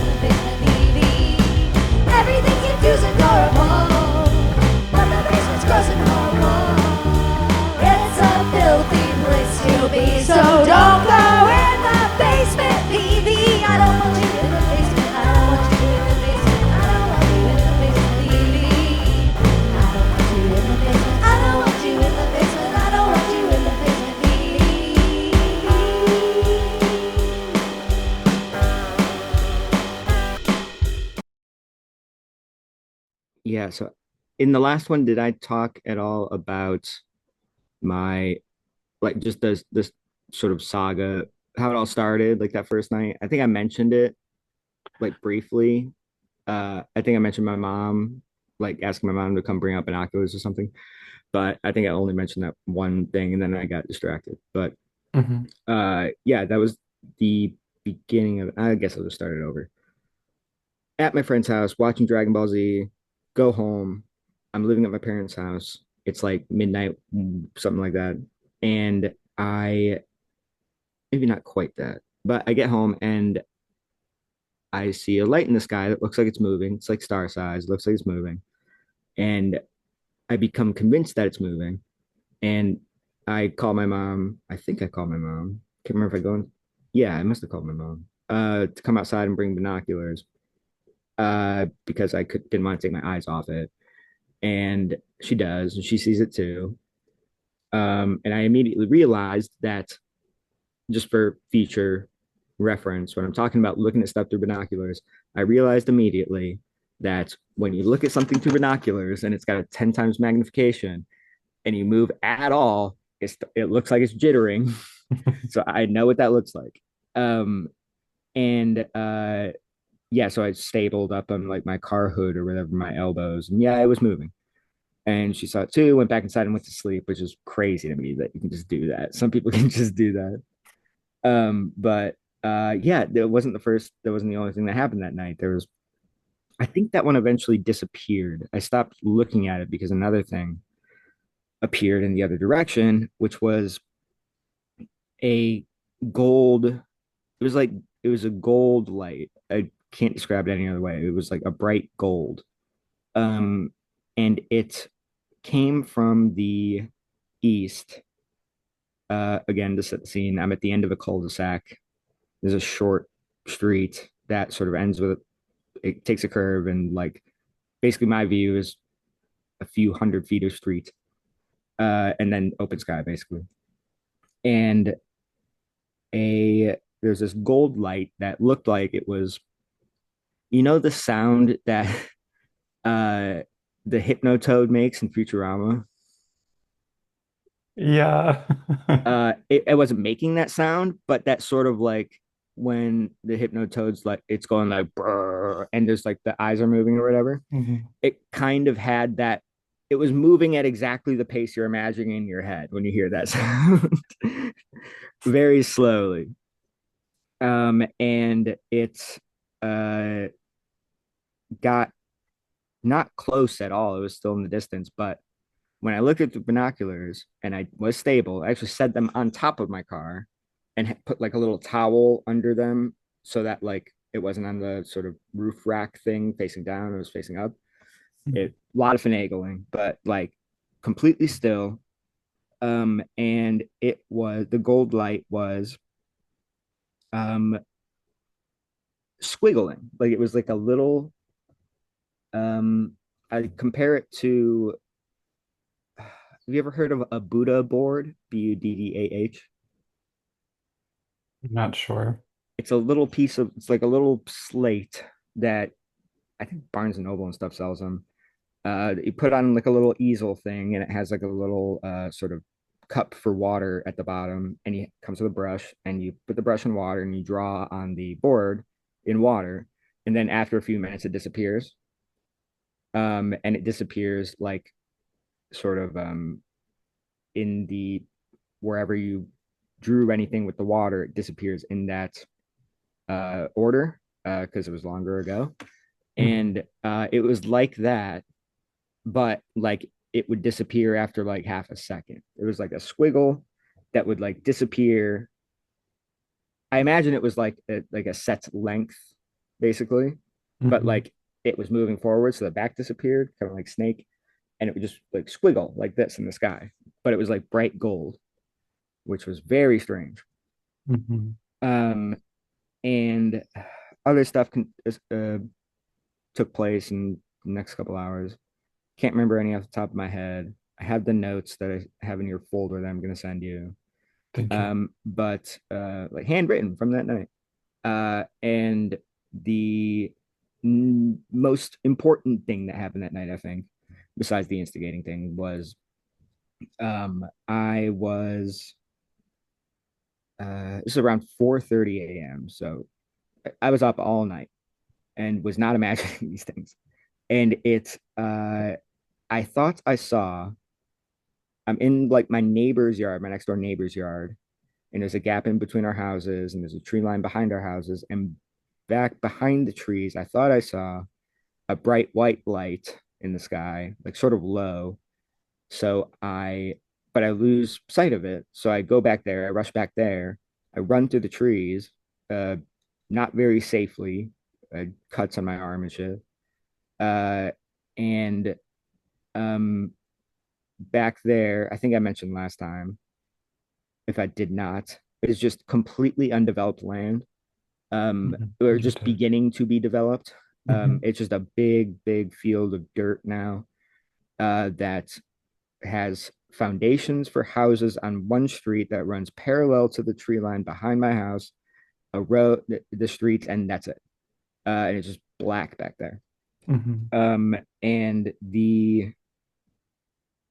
I start walking and looking in the direction that it was after I get past the trees, and I can't fucking find it, which doesn't make sense because it should be there. I don't know if I imagined that one, but I'm still looking for it. I'm about to give up. And I start walking down the road back closer to my house so I can go back through the trees where there's an actual path to get through the trees by my house. Hmm. And I still have my head turned the other way though, where like I'm walking in one direction, I have my head turned the other direction where I'm still looking for the thing because I still haven't really given up, but then I give up and I turn my head to look at where I'm walking. And it's this, just looking down this road with nothing there except for a street sign. And the to my on the right side of the street, they're kind of crossing the street, but in the distance a bit. I don't know how far. It's hard to gauge that in darkness, but down the street, it couldn't be farther than like a quarter mile because that's how long the road was. But in the distance a bit, on the right side of the street, penetrating all the blackness, were what I uh, can only describe as thousands of little red and green Christmas lights floating through the sky. And they are all scattered in a way that's like it complete disarray. There's no order to them at all by color, by like height, anything. They're just like it's a spattering of lights. That the scary part was that they were moving in the exact same direction, which was crossing the street, like parallel to the east. And they were moving the exact same speed at the exact same height from the ground, that they were when I first saw them. Which and it, like a snail's pace, like this, like barely visible at first. You just have to be looking at it for a little while to notice it. It was. I stood there for I don't know how long. I'm pretty sure it wasn't that long because I ran inside.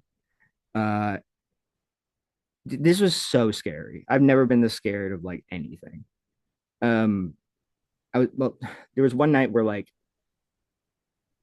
8 years ago where I thought I was gonna die in the middle of the desert in Utah, where like my friend's car broke down and it was like -20-degree wind chill, and it was the that was the scariest I'd ever been, until this.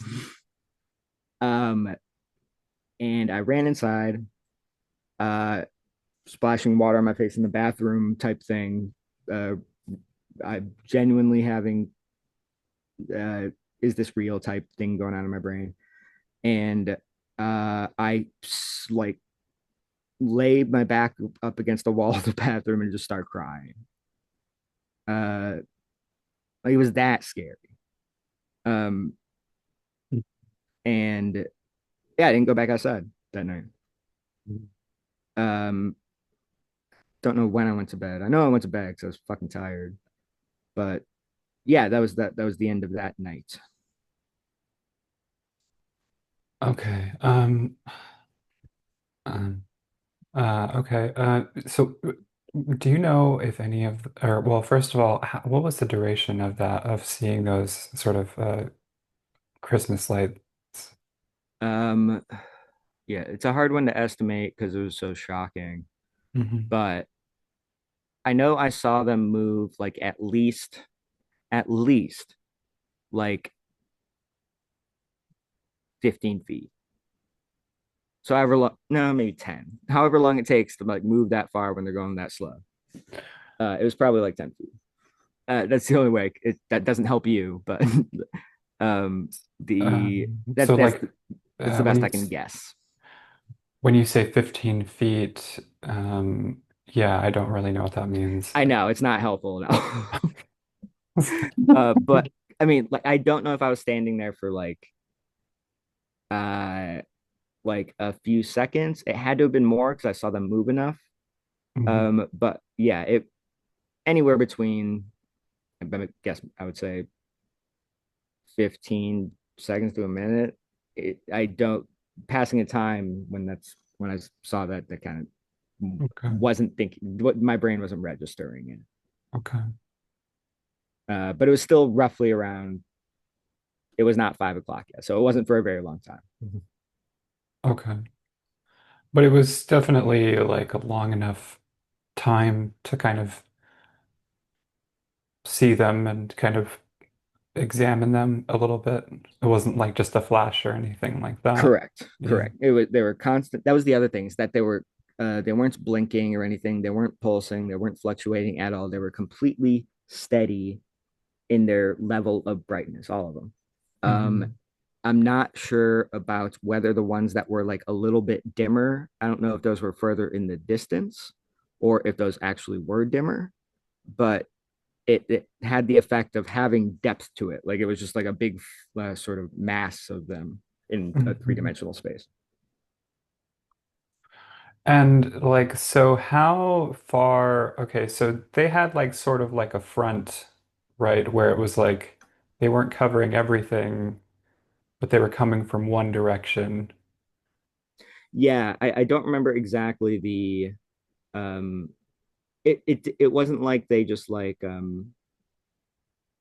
it it doesn't look like there was a start like there was the wall in front of where they started or like what the front of the group was. I say the front of the group in that the direction they're heading there were lights in that the front of the group. Hmm. And it wasn't like there was a wall that sort of determined like they were behind that wall or anything. Right.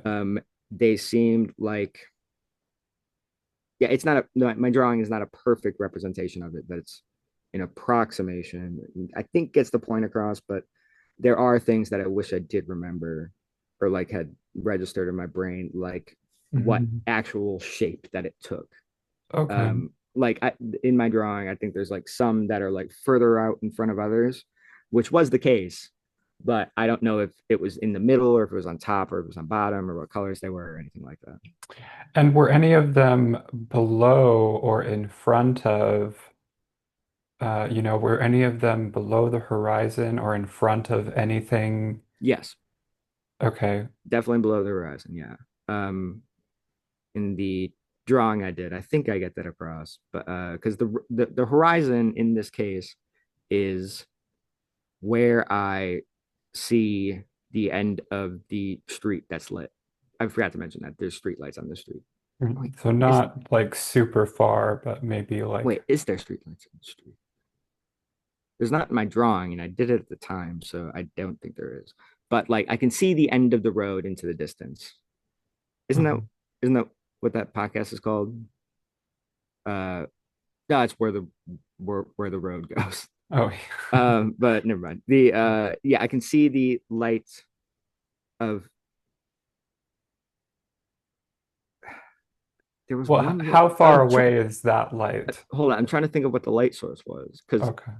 there might have been Oh, I think there was one street light at the roundabout that they built. okay. I think that's what it was, and it was behind me. Um, that's got to be what it was. Because I can see blackness and the end of the road, so light came from somewhere, and I think it was a single street light. And how Um, far away would that have been? that would have been a couple hundred feet behind me. Because I'd gone down the street a little bit from the roundabout. That street and roundabout are still there. Mm. So I can measure it. And there is only one street light on that roundabout, so it's got to be that. Huh. So Okay.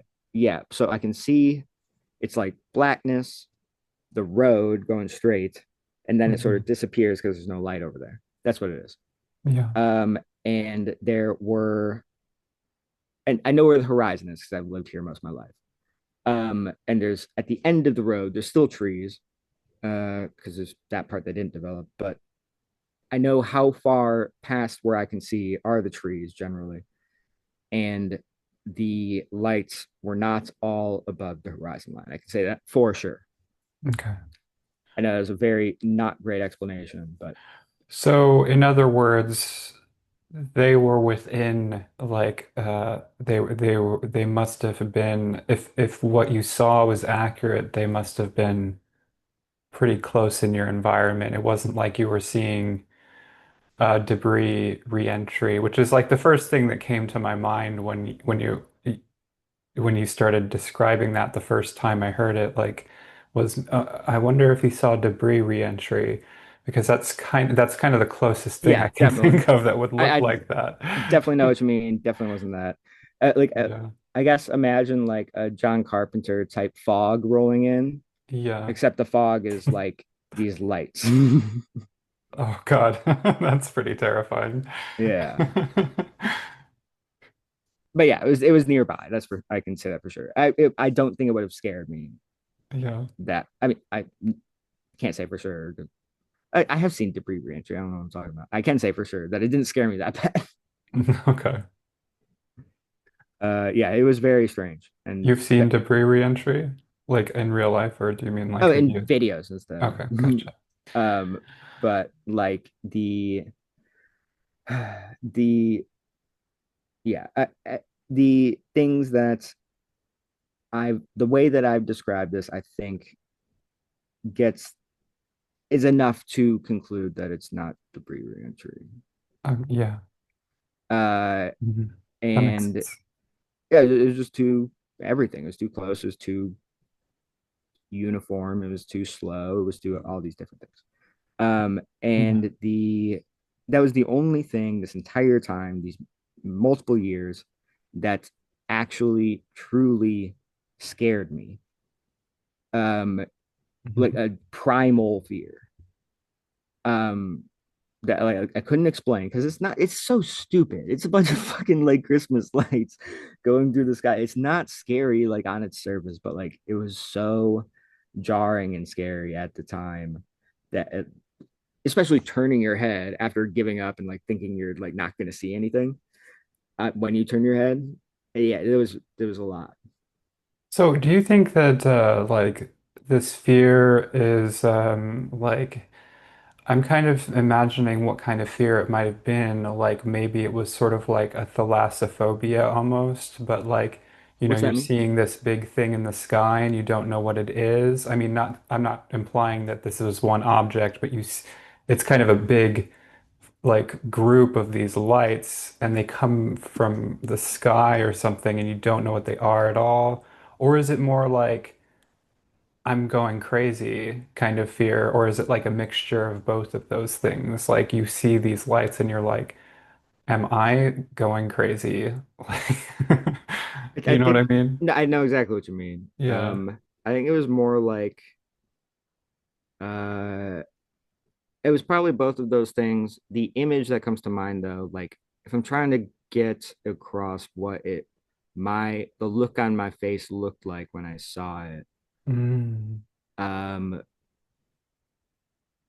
Dave in the Jupiter sequence in 2001: A Space Odyssey. Like where it's just a shot of like all these like fucking him going through the time warp or whatever, Hmm. and his face just like and his eyes are just super open and he's just like standing there or just like sitting there. That's Hmm. that's what I imagine I looked like. Yeah. Which I'm not trying to imply anything by that. I'm just purely talking about image aesthetics Yeah, and how I felt. I know. But thanks for clarifying for listeners. Okay, let's talk a little bit about the pulse light that you, because I believe the last time you said that you still see the light sometimes. I do still see the light sometimes. I Okay. um I guess a good way to so at the beginning of all of this, and as soon as I start getting UFO crazy brain in late 2017, mid late 2017, I like there's this one light that I kept fucking seeing. And this I'm still trying to get videos of things. I stopped after a while because I just realized that I started to realize it was kind of futile. It's hard. It's they seem to like not like me taking video and wouldn't play with the camera. They and I know that it's not going to prove anything to anybody about anything because there's just a fucking light in the sky. Mhm. I started to realize that later on, but at this time, I'm still taking videos like constantly. I had like so many fucking videos. I still do. But the this one light that I kept seeing it these first couple months, um, just it's one of those things that it's like a sort of smoke alarm thing where it just like will beep, and then it does it more, and it's not really at a pace that you can predict. It's like too spaced out enough where it's like it's not rhythmic or anything. It's just like you are doing something else and then it beeps again and the passage of time is not perfectly clear and it just makes you go crazy. It was kind of like that. And at this time was almost like not quite directly above, but like, I don't know, 70-ish, 80 degrees. And I would always see it at the top of my eye, corner of my eye. And what it was not uniform at all. It would like sort of, it would blink. It would just be like a blink, like an electric light blink. And then it would be a sort of like, it would be like if you lit a tiny little piece of magnesium on fire and it just like flared up and then faded away. And then it would sort of like do a smaller version of that. And then it would sort of blink again. And then all of these are spaced out in different intervals as well. Um, and I called it at the time to one of my friends that it was like my white whale. I can't fucking get a video of it because it's so unpredictable. Um, and then after enough time of spending all my time looking at the sky, uh, it sort of started to make a little more sense in that like it wasn't predictable at all. Like it would just do this sometimes. Um, and it would basically the light started to become after I got a video of it started to become what I consider to be like a friend. And I don't say that in that we ever had any telepathic communications. We didn't like fucking do anything, but he was company. And it's I say he. In my folder on my phone it says Pulse Friend, but it's not also not a great accurate representation of it because it didn't just pulse; it did all these different things. Um, if whenever you post this, you can put the videos that I have online to get this point across because these ones are pretty clear. Okay. Um, they're not like really they're actually the clearest videos that I have, and Mhm. it's so what started to happen was I'm only hyper fixated on this in the beginning. It's taken up a lot of my headspace and I'm looking for it. But I start to realize that I don't need to be looking for it. It will just appear sometimes in some places. Uh, and after enough of this, so basically what happened was I realized that this light, which does regularly, appears regularly for a number of weeks, I can say, um, at a time, doing its regular thing.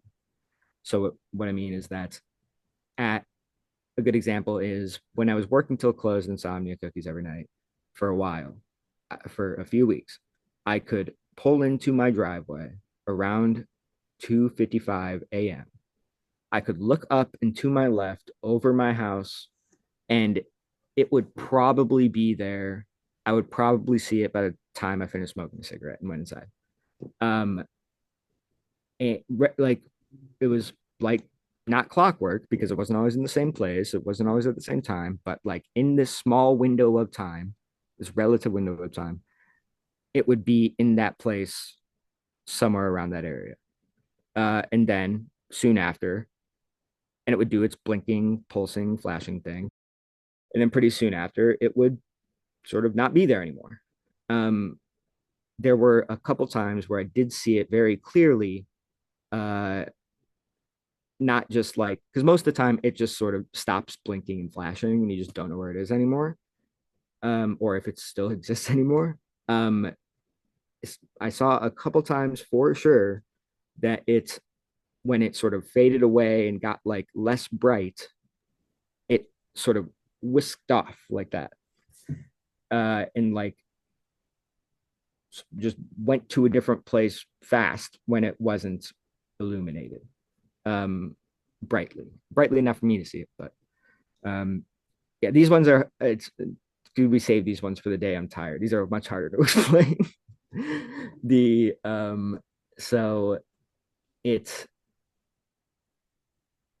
yeah, it just and it's I think it's still doing this. Because I just showed it to I was telling my uh girlfriend uh that I saw it again because I told her about this. And that because I decided to stop looking at this guy for a long time, Mhm. because I knew if I saw something, I'd get sucked right back in and I'd live a terrible lifestyle again. Mhm. And I don't need to be doing that. But like I'm at a place now where I can do it without getting super hyper fixated on it. Where I'm Mhm. just like if I'm smoking a cigarette before bed or whatever. And the I saw it again a few months ago and a few more times after that and was still fucking following the same pattern. It would still be in relatively the same place in the sky, relatively the same time, but do its weird sort of quirky things that weren't uniform whatsoever and then sort of stop. Um, and when I say window of time, I mean like an hour. And by Mhm. area of the sky, I mean like I don't know, a sort of it's like 40 to 90-degree area of the sky. Like Mhm. it's not a satellite that's moving at a uniform pace around the planet. Yeah. Um, is what I'm trying to say. Yeah, Mhm. it's very strange, and I finally got to. It was really funny. I got to show it to my girlfriend Julia a couple months ago. It was cold Mhm. out, Mhm. but I told her that was happening. I was like, we can go try to see it. I guess if we want to, because she really wanted to, and I was like, one, we're probably not going to see it because that's not usually how this works. When I try to show people stuff, it doesn't usually go the way I want. Um, but yeah, we laid down on the track, the sort of like high school track next to her house, and we're looking at this part of the sky. We're about Mhm. to give up after like a half hour, and then very clearly, directly the area we're looking at, just a little pop, and it was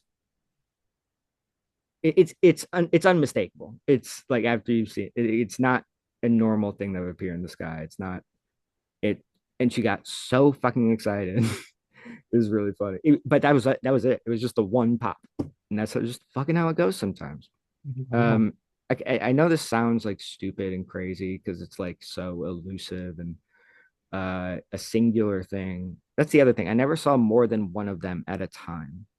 Um, and I'm also not kidding about the uh levels of brightness it gets or like the way that it sort of illuminates like the sort of like I said, sometimes it looks like it's just a little electric light blink.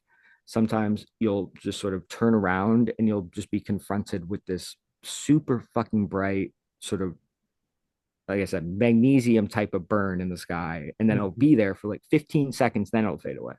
Mhm. um and then it will start blinking like an electric light again or some shit. Like it's really weird. I've talked to people about it, haven't been able to get a good explanation.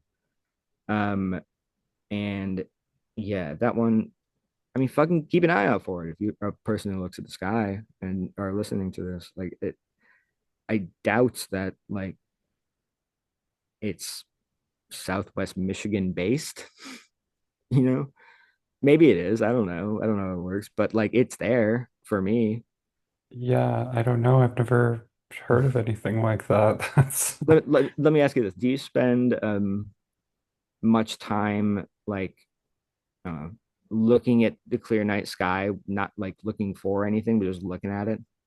I mean, yeah, sometimes I'll just go out and look at the sky at night for sure. Yeah, I'll even Okay, like go places where it's clearer just so I can get a better view. And I mean, maybe sometimes not.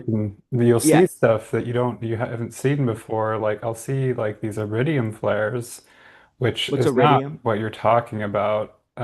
What's iridium? So iridium flares, that's actually named after, it's not named after the element, it's named after something else. But anyway, there are these flares that where the satellite comes, is passing over the Earth and but its sunrise, right, is much earlier. So when the reflectors on the satellite, Mm, the sun hits them and then it shines really, really bright. So it'll look like all of a sudden the satellite will get very bright and then it'll kind of, slowly fade out gotcha. sort of thing a lot How of the does time, I'm not which frequently up early morning, so didn't I don't know if I've ever seen that. How does it compare to like a SpaceX satellite? um Because I those mean, are I've really never bright actually too. seen a SpaceX satellite in person, or if I did, I didn't know it was one. Uh-huh. But I mean, they can be pretty bright. It's not like there's lights on them. It's just they're reflecting the sun's Right. light. And they don't it I mean, it can be I think it can be pretty far from morning. Like it doesn't have to be at that Right, time gotcha. because satellites can get pretty high. But What is the light that they reflect? What like sort of shade is the light? What color is that light, would you say? I mean, white or, I don't know, Gotcha. yellow maybe. But I mean, like I said, what I see sometimes they'll be very bright, sometimes not, but usually they'll just go in a straight line and kind of fade out slowly. Right. Yeah. But it doesn't sound like what you're describing, and it Yeah, doesn't it's not really that. look like the videos that you showed me. I don't know if satellites do stuff like that where it just kind of pulses in and out really quick like that. Yeah, that's the other thing with the videos is that like uh that is normal, usual, real world reasons why I people have told me to like get like a good camera and like point at the sky and shit. Mhm. I'm not fucking paying for that. What am I gonna get out of that? I'm not doing that. I'm not paying for extra cloud storage space. Like that's why. So I mean, once I have like 2 minutes of video of this thing blinking or flashing or flaring or whatever, like I'm good. And Mhm. I just have to. It doesn't matter how long it is, or like it's not going to be any more convincing or like show you anything else. Because again, just a fucking black sky. There's nothing else up there that you can see really. There's nothing to compare it to. It's just a light in the sky on video, and that's it. But the uh yeah, I what I was gonna say was that it's not like you can't tell the sort of like you can see the light flashes and blinks, but you can't tell its behavior, I guess. Um this is the other one that I did compare to have moods. That like if some nights it would be excited and moving faster and blinking more, and some nights it would just be like it would appear based on my personal, cultural, just whatever um, associations with inanimate things, it would appear to be more sort of drowsy or depressed. It would just like only like blink like once. And it would just be really like not bright whatsoever, and it was moving really slow and just sort of faded away. Or some nights it would be like sort of moving fast and like flaring up a lot and then blinking really fast. Um, and I can't really explain that other than by attributing it to moods, which I'm not saying it has, but that's how it my brain interprets it when I see it because it makes sense that way. Um, so can we talk about more about this UFO crazy brain and sort of when it like maybe go through like the history of what you're describing as UFO crazy brain. I don't want to like call it that myself because it sounds rude. But That's yeah, that's the only way I can describe it really. I don't know what else to call it. okay, Like so it's yeah, go ahead, go ahead. yeah, well, first of all, yeah, maybe if you could I guess I don't know where to start. I guess maybe it might make more sense to try to describe sort of what that entails, I guess. Yes. Um, let's see. Um, that when I say that I had UFO crazy brain, what I mean is that actually I should start prior to having it. I was very normal. And like I hung out with friends, I read some books, I went to work, I did my little fucking stupid art projects and stuff, and my life was very normal. Um, and then all of a sudden it was not. Uh, and that was one thing I was trying to tell people during the sort of like the New Jersey drone flap or whatever, is that it is so easy to fall into having UFO crazy brain. It is so easy and it happens so fast. Like Mhm. if you see like all those people had what I describe, I can't say all because I don't know if any of them actually had any, if there's any real stuff mixed in with all the not real stuff, but like they had UFO crazy brain, is what I would say. Mhm. Like they thought any light in the sky was a UFO or drone, um, which are now apparently, according to Kristen Cinema, the same thing. Mhm. Did you see that? I don't think so. Some reporter in like a walk and talk down a hallway in Congress, Kristen Cinema said that UAP and drone are they're talking about the same thing. Pretty good. Mhm. Didn't say the word UFO though, so those are still funny about how they don't use the word UFO and they just started using the word UAP like that. Isn't that funny? It is Uh, funny. anyways, the yeah, those people in New Jersey, like I saw just it did not take long, and within like weeks, were attributing their like sort of running nose and like red eyes to like something coming from the drones and or UAP. Like it's related to that when really it's fucking 10 degrees outside. Like, come Yeah. on. You have UFO crazy brain. And it's hard to get that. I wouldn't say it like that to them. Fucking come on. It gets cold out because it doesn't work like that. They have UFO crazy brain. But like, it's a sensitive thing you have to deal with carefully. But like, yeah, it's very, very easy to fall into it. And I fell into it very fast. However, I did see things that were not just little lights in the sky. Okay. But even if you do see things that are just little lights in the sky, like these people did in New Jersey, uh, and you're being told that it's something strange, and that's like, I'm not gonna lie, I mistook some planes for UFOs in like the first couple of weeks of this. It's so easy to get excited.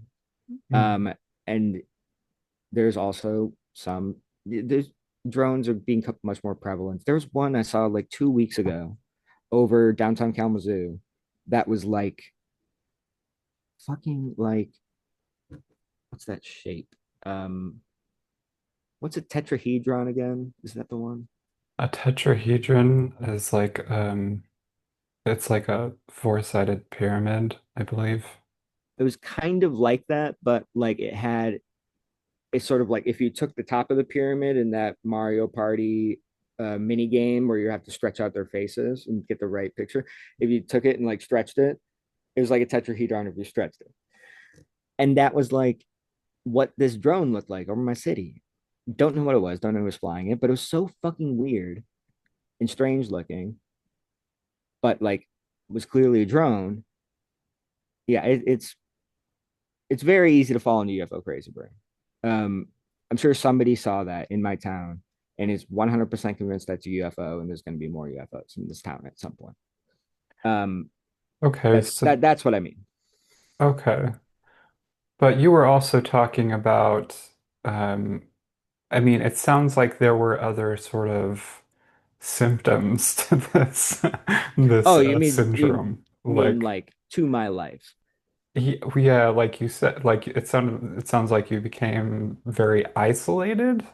Isolated, Yeah. obsessive. Like What's I what's guess a that? good example. Say again. Can you repeat what you just said? Oh yeah. Isolated, obsessive. Mhm. Um, uh, I like. Let's see. What's a good example? I met up with my friend Rob.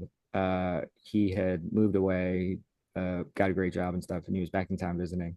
Like my earliest friend from Michigan, from when I was like 4.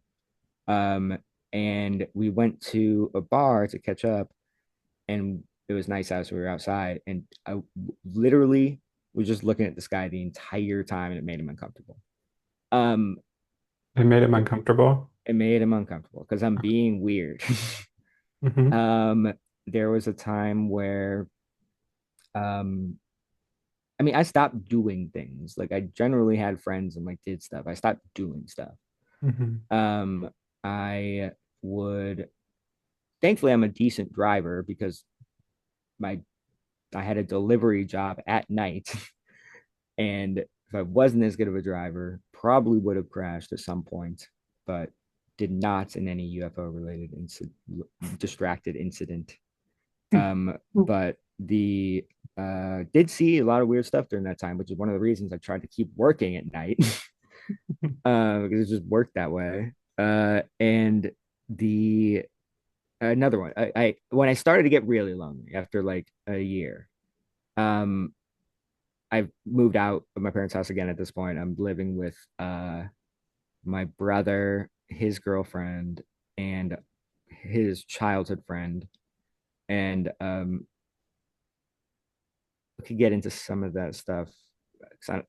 That plays into it a little bit too. But like I had moved out of my parents' house and I'm living with them. Um, and I am fairly lonely, and I get back on Tinder for the first time in a while. And the first person I meet, uh, I don't know why I chose her or like anything like that. To barely remember anything about her other than that she wanted to cheat on her husband. And we met up at a bar in not my town, a different town. Because I used it. I had wanted to go there for a while and see if it wasn't just located in like Kalamazoo. And we meet up, and I drive her around for like an hour trying to point out stuff in the sky, and she does not cheat on her husband. Why did she want to cheat on her husband? uh, she well, she did, but like I wasn't receptive to it. I just wanted to show her stuff in the sky. And but I No, mean, but why did she want to cheat on her husband though? I don't know. Why does anybody want to do anything? I don't know. I don't know. She was just I don't know. Okay. She made Anyway, it clear that she was married. I was like, okay. okay. Um, and I kind of did like have the intention of like having sex with her, but like I just Mhm. didn't because it was nighttime. And it was like that's what I'm talking about when I talk about UFO crazy brain. I just drove her around. She has to go back to her car, and she left very mad. Oh my God. Okay. um, yeah, I know. Um, but yeah, very isolated and lonely.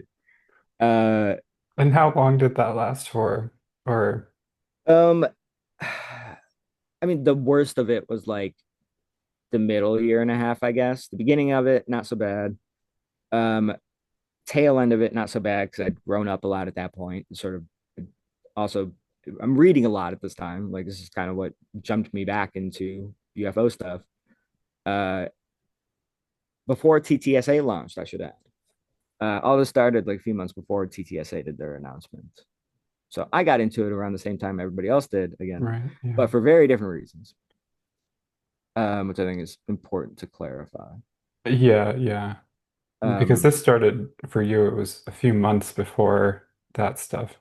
yeah, and Yeah. the mode or the sort of like the mindset you have when you're getting into UFOs, the way I mean, I don't like I said, I was already into them, but like the way that I did in 2017, the way that people did because of the New York Times article in 2017, very different in the sort of general understanding or like what they want to get out of learning more about UFOs, or if they even do. I always said that like if you're Mhm. getting into UFOs now or UAP now, because they're talking about it on 60 Minutes and shit like that, you're probably getting into it for the wrong reasons. Because if you wanted to know more about UFOs, you probably would have done it already if you actually wanted to know. Mhm. Yeah. Um, so I generally, but yeah, my thing is not that. Yeah, it's weird that that happened right after all of this started. Mhm. And it was very frustrating. Uh, Anyways, this UFO crazy brain, you know what it reminds me of is balloon madness. So this is nothing new, it seems. It uh, goes way back. tell me about it. Tell me about balloon madness. I mean, it's just I don't I should write an essay about it at some point. It shows up a lot in like airship writings, but also, just in the history of ballooning and Mm-hmm. aeronautics, there were a lot of people that had what was described as balloon madness. I was reading a book about it by Claire Brandt, where she's basically talking about the balloon craze in England in the early years just after the Montgolfier brothers' flight. And it was very, very popular. Passions about balloons were very high. Like balloon flights, balloon launches were a huge event, and they would go sideways a lot of the time. So there would be like huge riots, and Whoa. there was balloon fashion, right? Like women's fashion and men's fashion emulating certain aspects of balloons. And I think, balloons were sort of, there's an argument that they, which, I'm not like probably knowledgeable to provide like the full evidence for this, but basically that, even at that time, there was an idea of, conquest of the air, basically, because there was a conquest of the land Mm. previously and of the sea and now and so that at that time the French and the British and Germans maybe were kind of competing had started to compete for conquest of the skies very slow very very slowly and Mm. but there was like serious balloon madness back then, but then by the like 1890s you hear about balloon madness being like these drug-addled, crazy people, talking about like Balloons, like is inventing an airship. Yeah, yeah. oh no, Well, I was I mean I thought you were gonna say because this whole time when you were talking about balloons in England, mhm. in like what years are these? The early 1900s, late 1800s? Well, so I'm talking, I kind of, sorry, kind of ended up talking about a pretty long period of time. So balloon madness means a little bit different things in different time periods. Mm. But there was a balloon madness in the late 18th century, and I think that it kind of cropped up again and again throughout the 19th and even in the early 20th century, probably. Gotcha. Because I remember reading about, I can't remember I read this, like public domain review or something about, Hmm. uh, yeah, because when you said balloons, you were talking about this sort of time period, late 19th century. I was thinking about uh balloon madness, I was thinking about like the trend, the fucking what drug was it? Like nitrous oxide or something that everybody was doing Oh, right. It was out of balloons. yeah, yeah, laughing gas. Yeah. Yeah. Um, yeah, that's what I was thinking of when you said England balloon madness 19th century.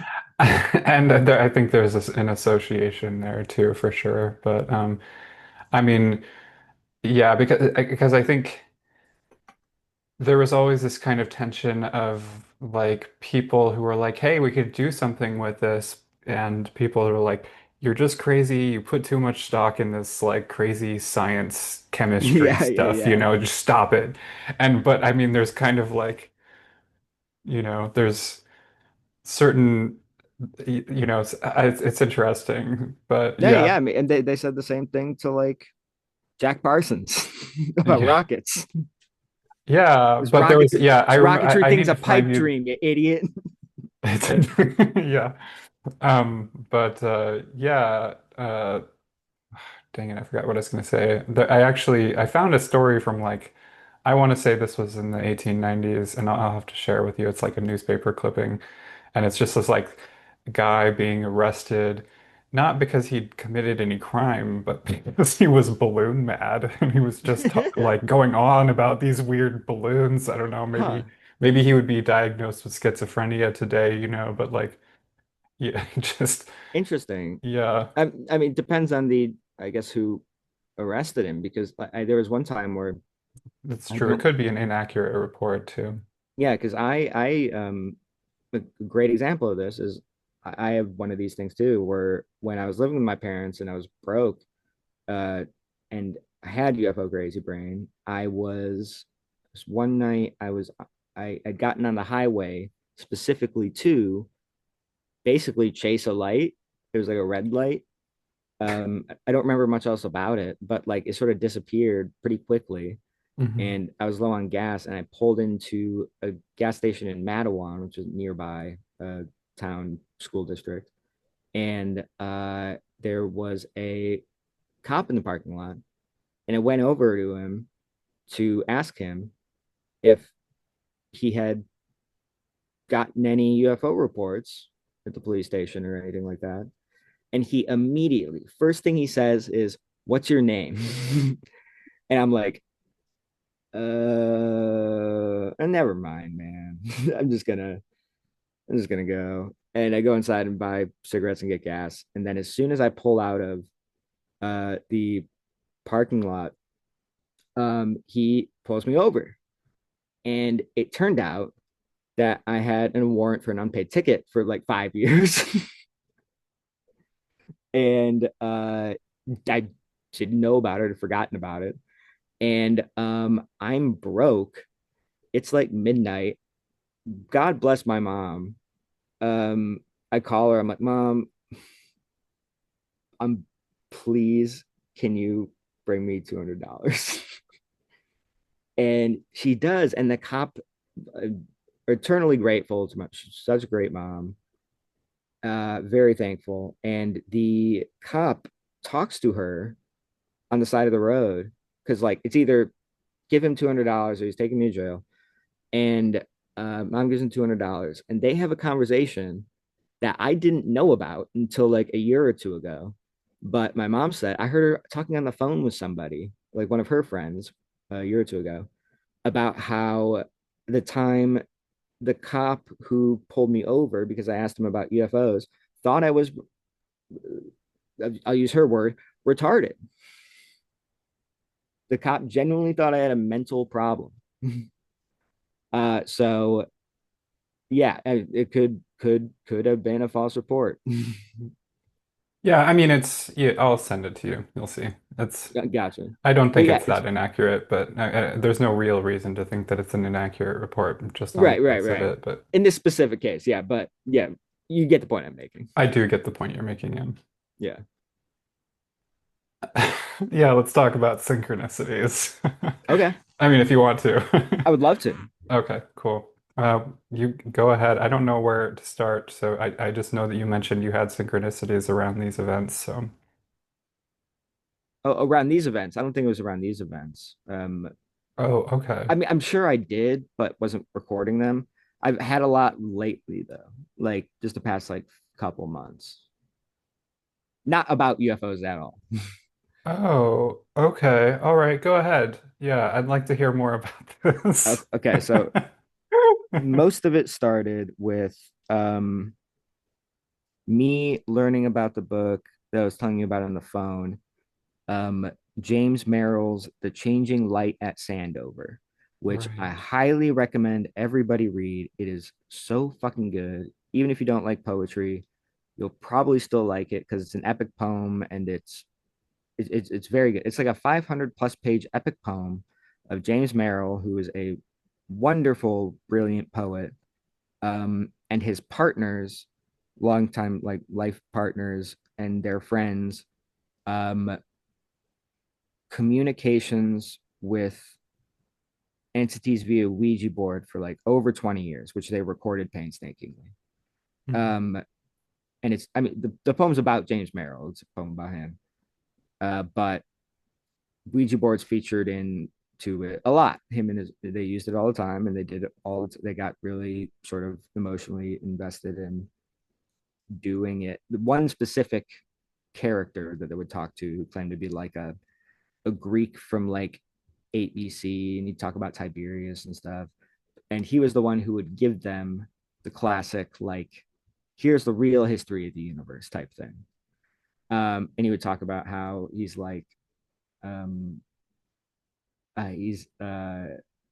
black holes were like an accident that he did with his other fallen angel friends, and that like, but the thing is that he talks in a way, this sort of entity talks in a way that like um is only comparable to somebody like James Merrill, who's sitting at the fucking table, a brilliant genius poet with an incredible way of words, who like it just so happens that he's sitting at the table and they get that out of the Ouija board. It's absolutely fascinating because Victor Hugo had the same thing happen to him towards the end of his life. He has like a lost work of like his communications with spirit entities too, including like lion angels who spoke in the language of lions. um he was doing like table tipping and stuff. He didn't have boards. That must have been excruciatingly long to like record what anybody's saying with table tapping and tipping. Yeah. Um but yeah, that was one of the synchronicities, is that like I I'll mean, get to, even using a Ouija board would take a long I time. know. um yeah, exactly. The uh It's pretty weird because I started writing an epic poem like earlier this year. It's about UFOs and like Also the entity talks about UFOs. yeah, and Yeah, yeah, I he would actually go he and I he can go more and more into that, and I'm totally not going to because it sounds so self-indulgent. I'm sorry. now it fits into the synchronicity talk kind of. The Um, so that's I yeah, there's a I lot of find synchronicities around that poem. Anyway, that continue. it's the year. It's been a year of synchronicity. It's funny. Mhm. Also that it's poetry, which I've also often compared to like dreams and UFOs. Like, what are they for? It's just kind of the same thing. Dreams, UFOs, poems. It's all kind of the same thing. Mhm. Um, the yeah. So I find out about the James Merrill book from Ben of Aport Books, in his show. It talked about in his show Consensus on Reality with the guy who started the Talking Board Historical Society. I can't remember his name, but really cool guy. And they talk about James Merrill for a little bit. And I think I'd heard of it once before and just forgotten about it, but I hear about it and I'm like, fuck, this was like a month ago or something. And um, I am like, damn, I really want to read that. And then I don't remember how many days, just like one or two, three later, I'm at a bookstore and for the first time ever, see it on a bookshelf. James Merrill, Changing Light of Sandover. Um, perfect condition. I buy it. And I'm very stoked to start reading it. I start reading it, and there is a I've also this during this time and like for the past few months, I've been really, really interested in Ouija boards. I've never not like in a, I'm not using them. I'm not a practitioner per se. But I did like 2 months ago buy one that was at Goodwill because I had the inclination, I had the feeling that at some point I'm going to have some experiments. I'm going to want to use it. I'm going to want to have one. Um, no idea what that was, just a feeling. Um, and then pretty soon after I buy it, learn about the Merrill poem and Changing Light Sandover. And then I'm reading it. And when I'm reading it, there are these sort of entities that pop in and out, and their names are numbers. It'll be like, uh, and they're not, they're really, they're kind of just like fuckers. They kind of like suck. They don't give anything interesting. They just kind of like fuck with you. Um, or fucked with Meryl rather. Um, and they'll like they're very clear about what they're saying that like they can't be trusted. They're just like, no, that wasn't me. That was like a 1497 or something. Uh, and it's like really annoying to them. And it reminded me of something I was just talking about with a friend, The Vertical Plane by Ken Webster in the Dottleston messages from the 80s. Mhm. That's its own fucking maybe my favorite paranormal story of all time. I'm not sure, but it's up there. And I'm not going to explain the whole thing. Basically, a guy is a word processor, and they're getting messages from somebody Mhm. who supposedly lived in the same house that he's in, like Mhm. 400 years ago, but at the same time, he thinks they're the ghost and shit. Um, and Yeah, then I'm it gets in, familiar. and then it gets interrupted by an entity called 2109, who's kind of a little fucker. He just sucks. And is really grandiose and I never heard of other people communicating with numbers like that, let alone ones that like are little fucking assholes. Um, so that was really interesting. And I'm telling my friend on Twitter about that, who I was just talking about it with, because he recently read The Vertical Plane, and then he, in a after it's like, damn, that's crazy, dude. He tells me about um he was like, hey, you know how the kids are all saying 6 7? I was like, yeah, I do. I don't know what it is though. And he said that he was just reading about how in like early 1900s, sixes and sevens was a sort of figure of speech that was used to describe chaos and disarray. um and it's true, like I went to the Wikipedia page and I was looking at the examples of it, and there was a Thornton Wilder play um out, that one of the examples is a line from a Thornton Wilder play Mhm. about how everything's gone to sixes and sevens, which a play which I had bought that day, earlier that day.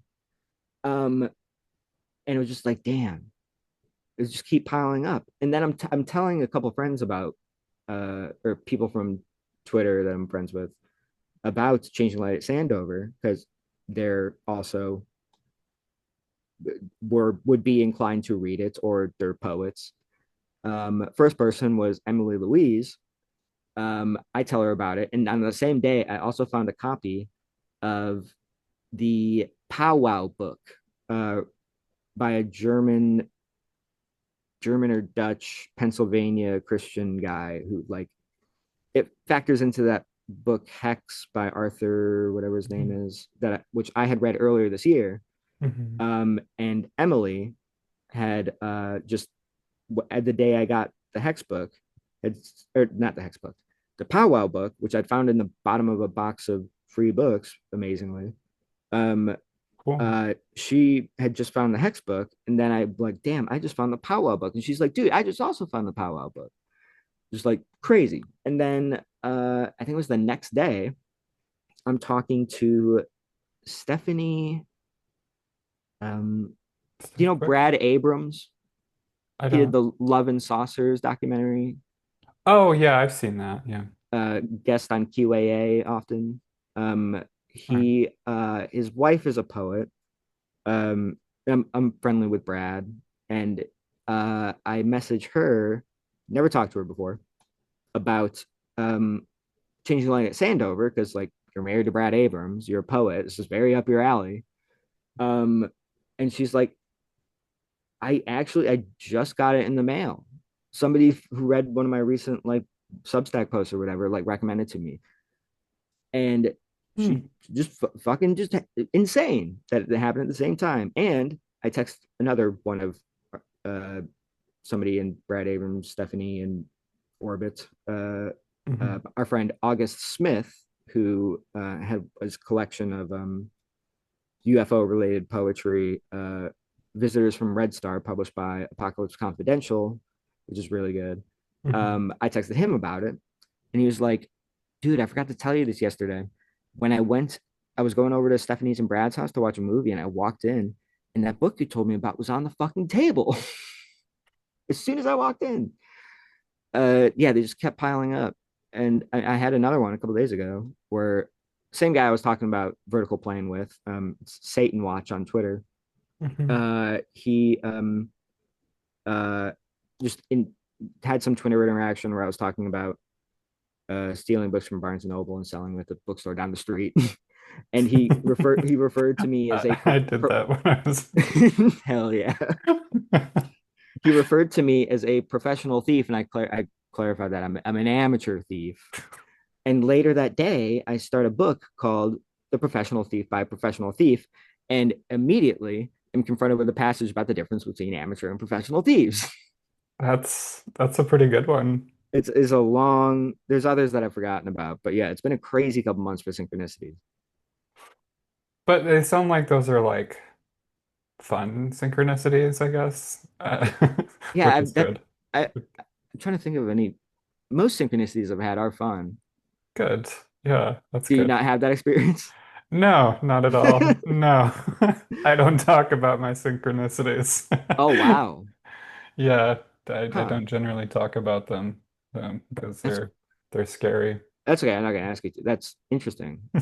I didn't know that that was a thing. Yeah, Huh? it might just be how my mind works, because Maybe. I think I don't think synchronicities like have I mean I don't people that know me well, I'm not really into like Carl Jung very much, but Sure. um Oh, that's another I, thing I forgot to mention when I was talking about synchronicities. Same with somebody. yeah. Same day, I came across a book about young synchronicities. That's really good.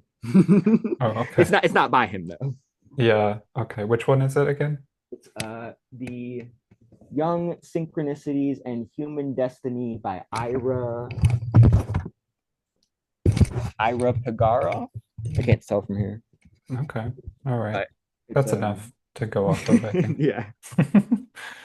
Yeah, yeah, but so I think synchronicities are interesting though, but I don't think that they have any like supernatural cause or anything like that. They're just like a property of how information works, probably.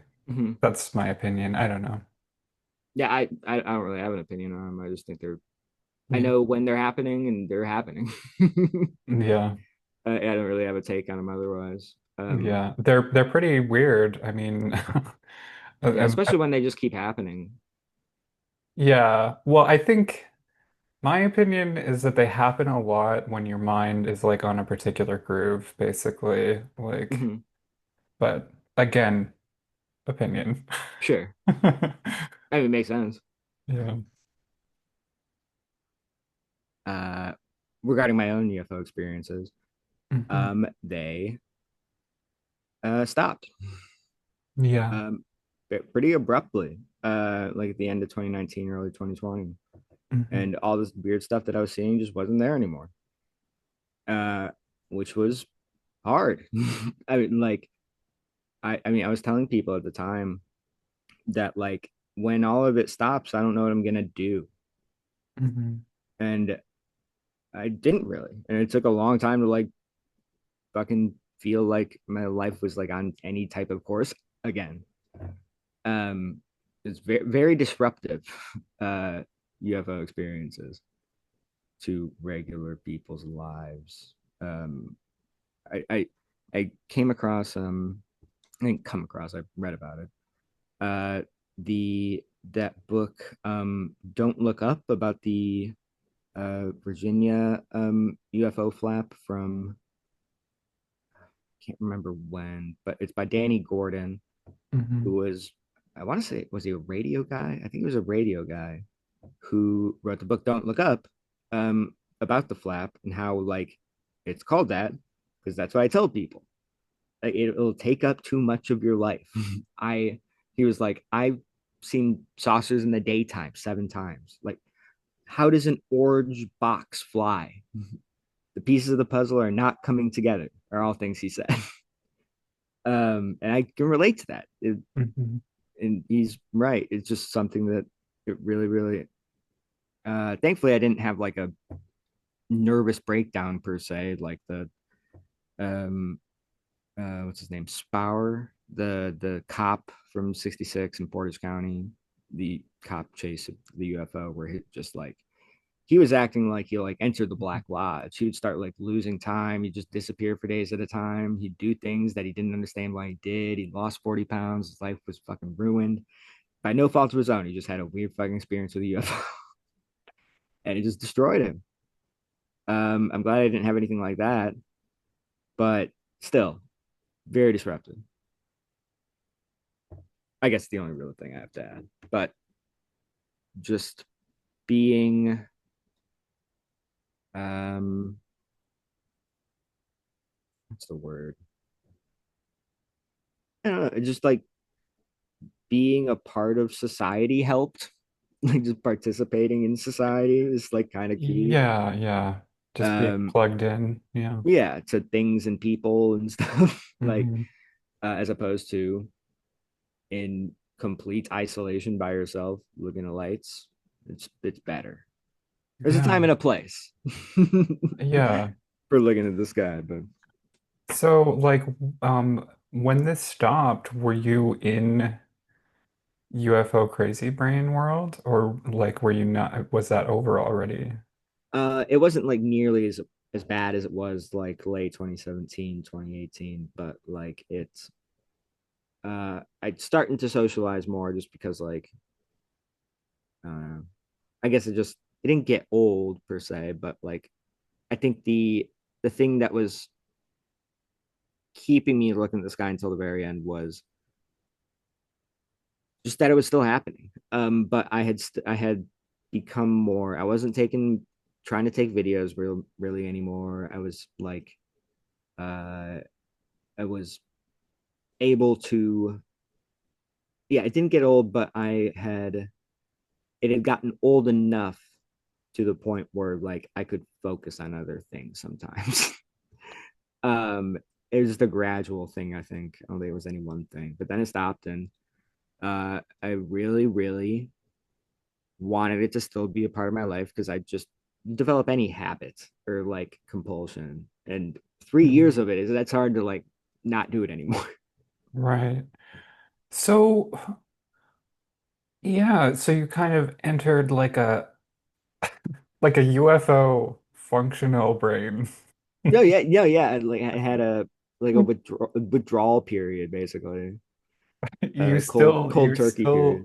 yeah, you still like use UFOs like as a part of your life or something, right? But it's not crazy. Or I and like by to think crazy, I don't mean, crazy here we're using very loosely. right. No, yeah, yeah. I mean, like I said in the other one, I always been into UFO stuff since I was little. Hmm. Um, never and yeah, the stuff, all of my own experiences starting in 2017, like got me back into it. I think in a way that like, I mean, pretty soon, I mean, the books that I read, like after I started seeing UFOs were like Passport to Begonia and like, what else? Like Hynek's books. It Hmm. wasn't like fucking Nick Pope anymore. Yeah. um, and yeah, the books that I read kind of right off the bat got me on a better way of, I mean, my own experiences combined with like reading Passports of Begonia and stuff got me thinking about it all differently. Especially with it just being lights for the most part, and me questioning whether or not those are technically like UFOs. Because when I think UFO, I think like object or like spaceship or whatever. When like, are these the same thing? You know, Just questioning that, like, made yeah. plus Magonia maybe starts thinking about it differently and reading different stuff. And then like that around this time, I'd like cross paths with like Tanner and stuff on Twitter, and we started a little group chat, and so it was that's also I cannot um overemphasize my appreciation for Tanner and Emily and Reed for being my friends. Awesome. Yeah, I mean, I really respect all of them. I think they're very cool. I'm Yeah, not as familiar with Reed's work, but from listening to him, I think he has a lot of really smart things to say that I absolutely agree with. yeah. It's how I feel too. A lot of really smart things to say that I absolutely agree with. um but yeah, like having finding friends in this sphere was really helpful too. Yeah, um okay. that like have a nuanced take on things. Hmm. Hmm. uh but yeah, that's I that it's like it's like Interstellar, like the fourth dimension is love. I hate that movie so much. I hate that thing that you just It's said. so But stupid. I agree with you. Earth Girls Are Easy with Jeff Goldblum so much better than Interstellar. Wait, Jeff Goldblum wasn't in Interstellar. No, I know the movie Earth Girls Are Easy with Oh. him. Oh, I'm sorry. It's infinitely better than Interstellar. I have not seen that, but I'm gonna have to. It's so good. It's like aliens and invading musical. It rocks. Cool. Okay. It's got a stat cast too. I can't remember who else is in it, but like, crazy cast. Awesome. Very good movie. Interstellar would not be it. People wouldn't even consider it to be good if it didn't have that great score either. I hate that movie so much. Yeah, I'm not a big Christopher Nolan fan. Um, He doesn't seem very. I don't know. Didn't his brother do Westworld? I don't know, I think his but brother did Westworld's really Westworld. good though. I thought the first season was good. Oh yeah. I don't really remember it well enough. I watched the whole series, but I don't know. I thought it was all good. I felt like it was one of those movies or one of those shows that they put a lot of thought into it beforehand, so it Mhm. didn't like just go off the rails in season three or something. I kind of thought it did in season two, but that's Anyway, yeah. okay. But yeah, not a big fan of the Nolans. Yeah. Um, Dang, there was something else I'm gonna say. I wanted to ask. Damn, I don't remember what it was at all. I'm sorry. Hmm. That's okay. I can, if you send me a text of it, I can record it myself. That'd be funny. I've done that before, like going on shows. I'm like, I thought of something else. Can I record it and send it to you so you can put it in the podcast? I guess you could do that if you wanted to. Okay, well, Bradley, I think that covers it. I think we're good to go. Awesome. So thank you I so think much I think it for went. I think it went all right. thank you. You're welcome. Okay.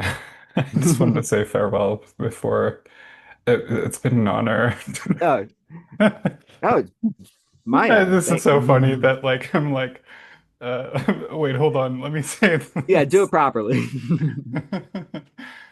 Thank you for indulging me in interviewing about this. It's been really great, and I've Not a problem. Always I'm a trying to pleasure. avoid saying like it's been a pleasure having you I on. know. I was gonna say it, but yeah, it truly am happy to be here. All right, thanks, Bradley. Yeah. Hello, UFO Sunset listeners. This is Bradley with an update on the basement door mystery. Can't remember exactly what I shared in the podcast, But I believe a couple weeks have passed, and the most recent things to happen and not happen are as follows. I thought we had it figured out. There was one night where Julia and I were upstairs, watched her cat Jinx go into the music room with all the instruments, and there's a sort of back sort of attic closet in there. It's just full of stuff. And I was squatting by the door talking to Julia, looking at Jinx, and continued talking to Julia, and realized that Jinx wasn't. Well, I wasn't even thinking about Jinx. I went downstairs like 10 minutes later or something, and Jinx was downstairs. And I was like, wait a minute.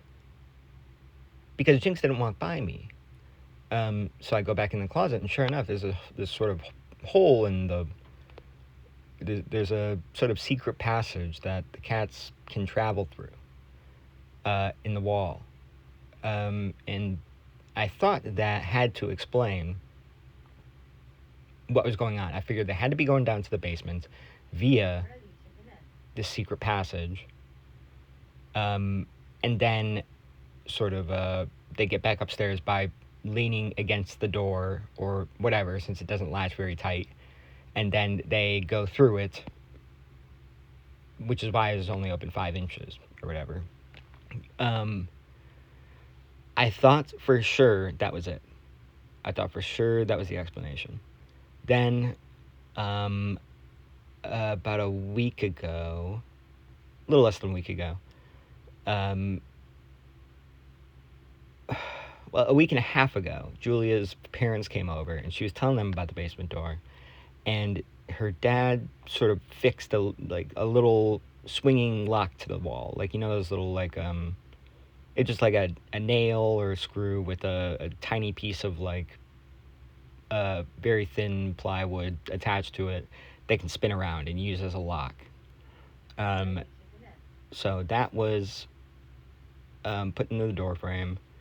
It was locked in the sense that, it could break if, I don't know, 20 pounds of force suddenly hit the door from the bottom, from the downstairs. But it's that thin of a piece of wood, but it would break. I was there about, what was it? It's a little less than a week ago, because it was my birthday. And I'm being given my birthday presents, and I look over. This is so the door hadn't been thought about in a few days by either of us, and it had been locked in the sense that the little piece of board was across the door, the opening side of the door, and was resting on top of the doorknob. I'm being given my presents. I hug Julia, and I'm looking over her shoulder at the door, which is open. And Julia swears she did not go downstairs. So, what we did was put a little piece of, what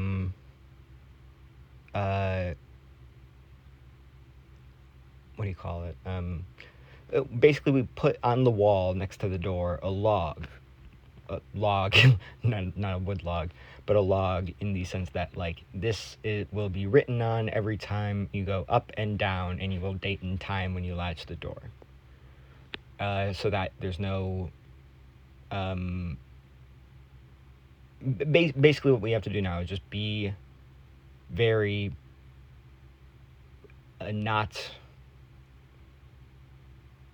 can't be forgetting if you go downstairs. Basically, I can't remember. We have to be disciplined in, Julia has to be disciplined in not going up and down the stairs willy-nilly, but being sure to log it, and then putting a little piece of tape over the door and locking it with the little wood thing. So, that's where we are at now. I haven't gotten an update in a few days, which I'm assuming means nothing has happened. But this is a long-term study now, basically. Bradley signing off.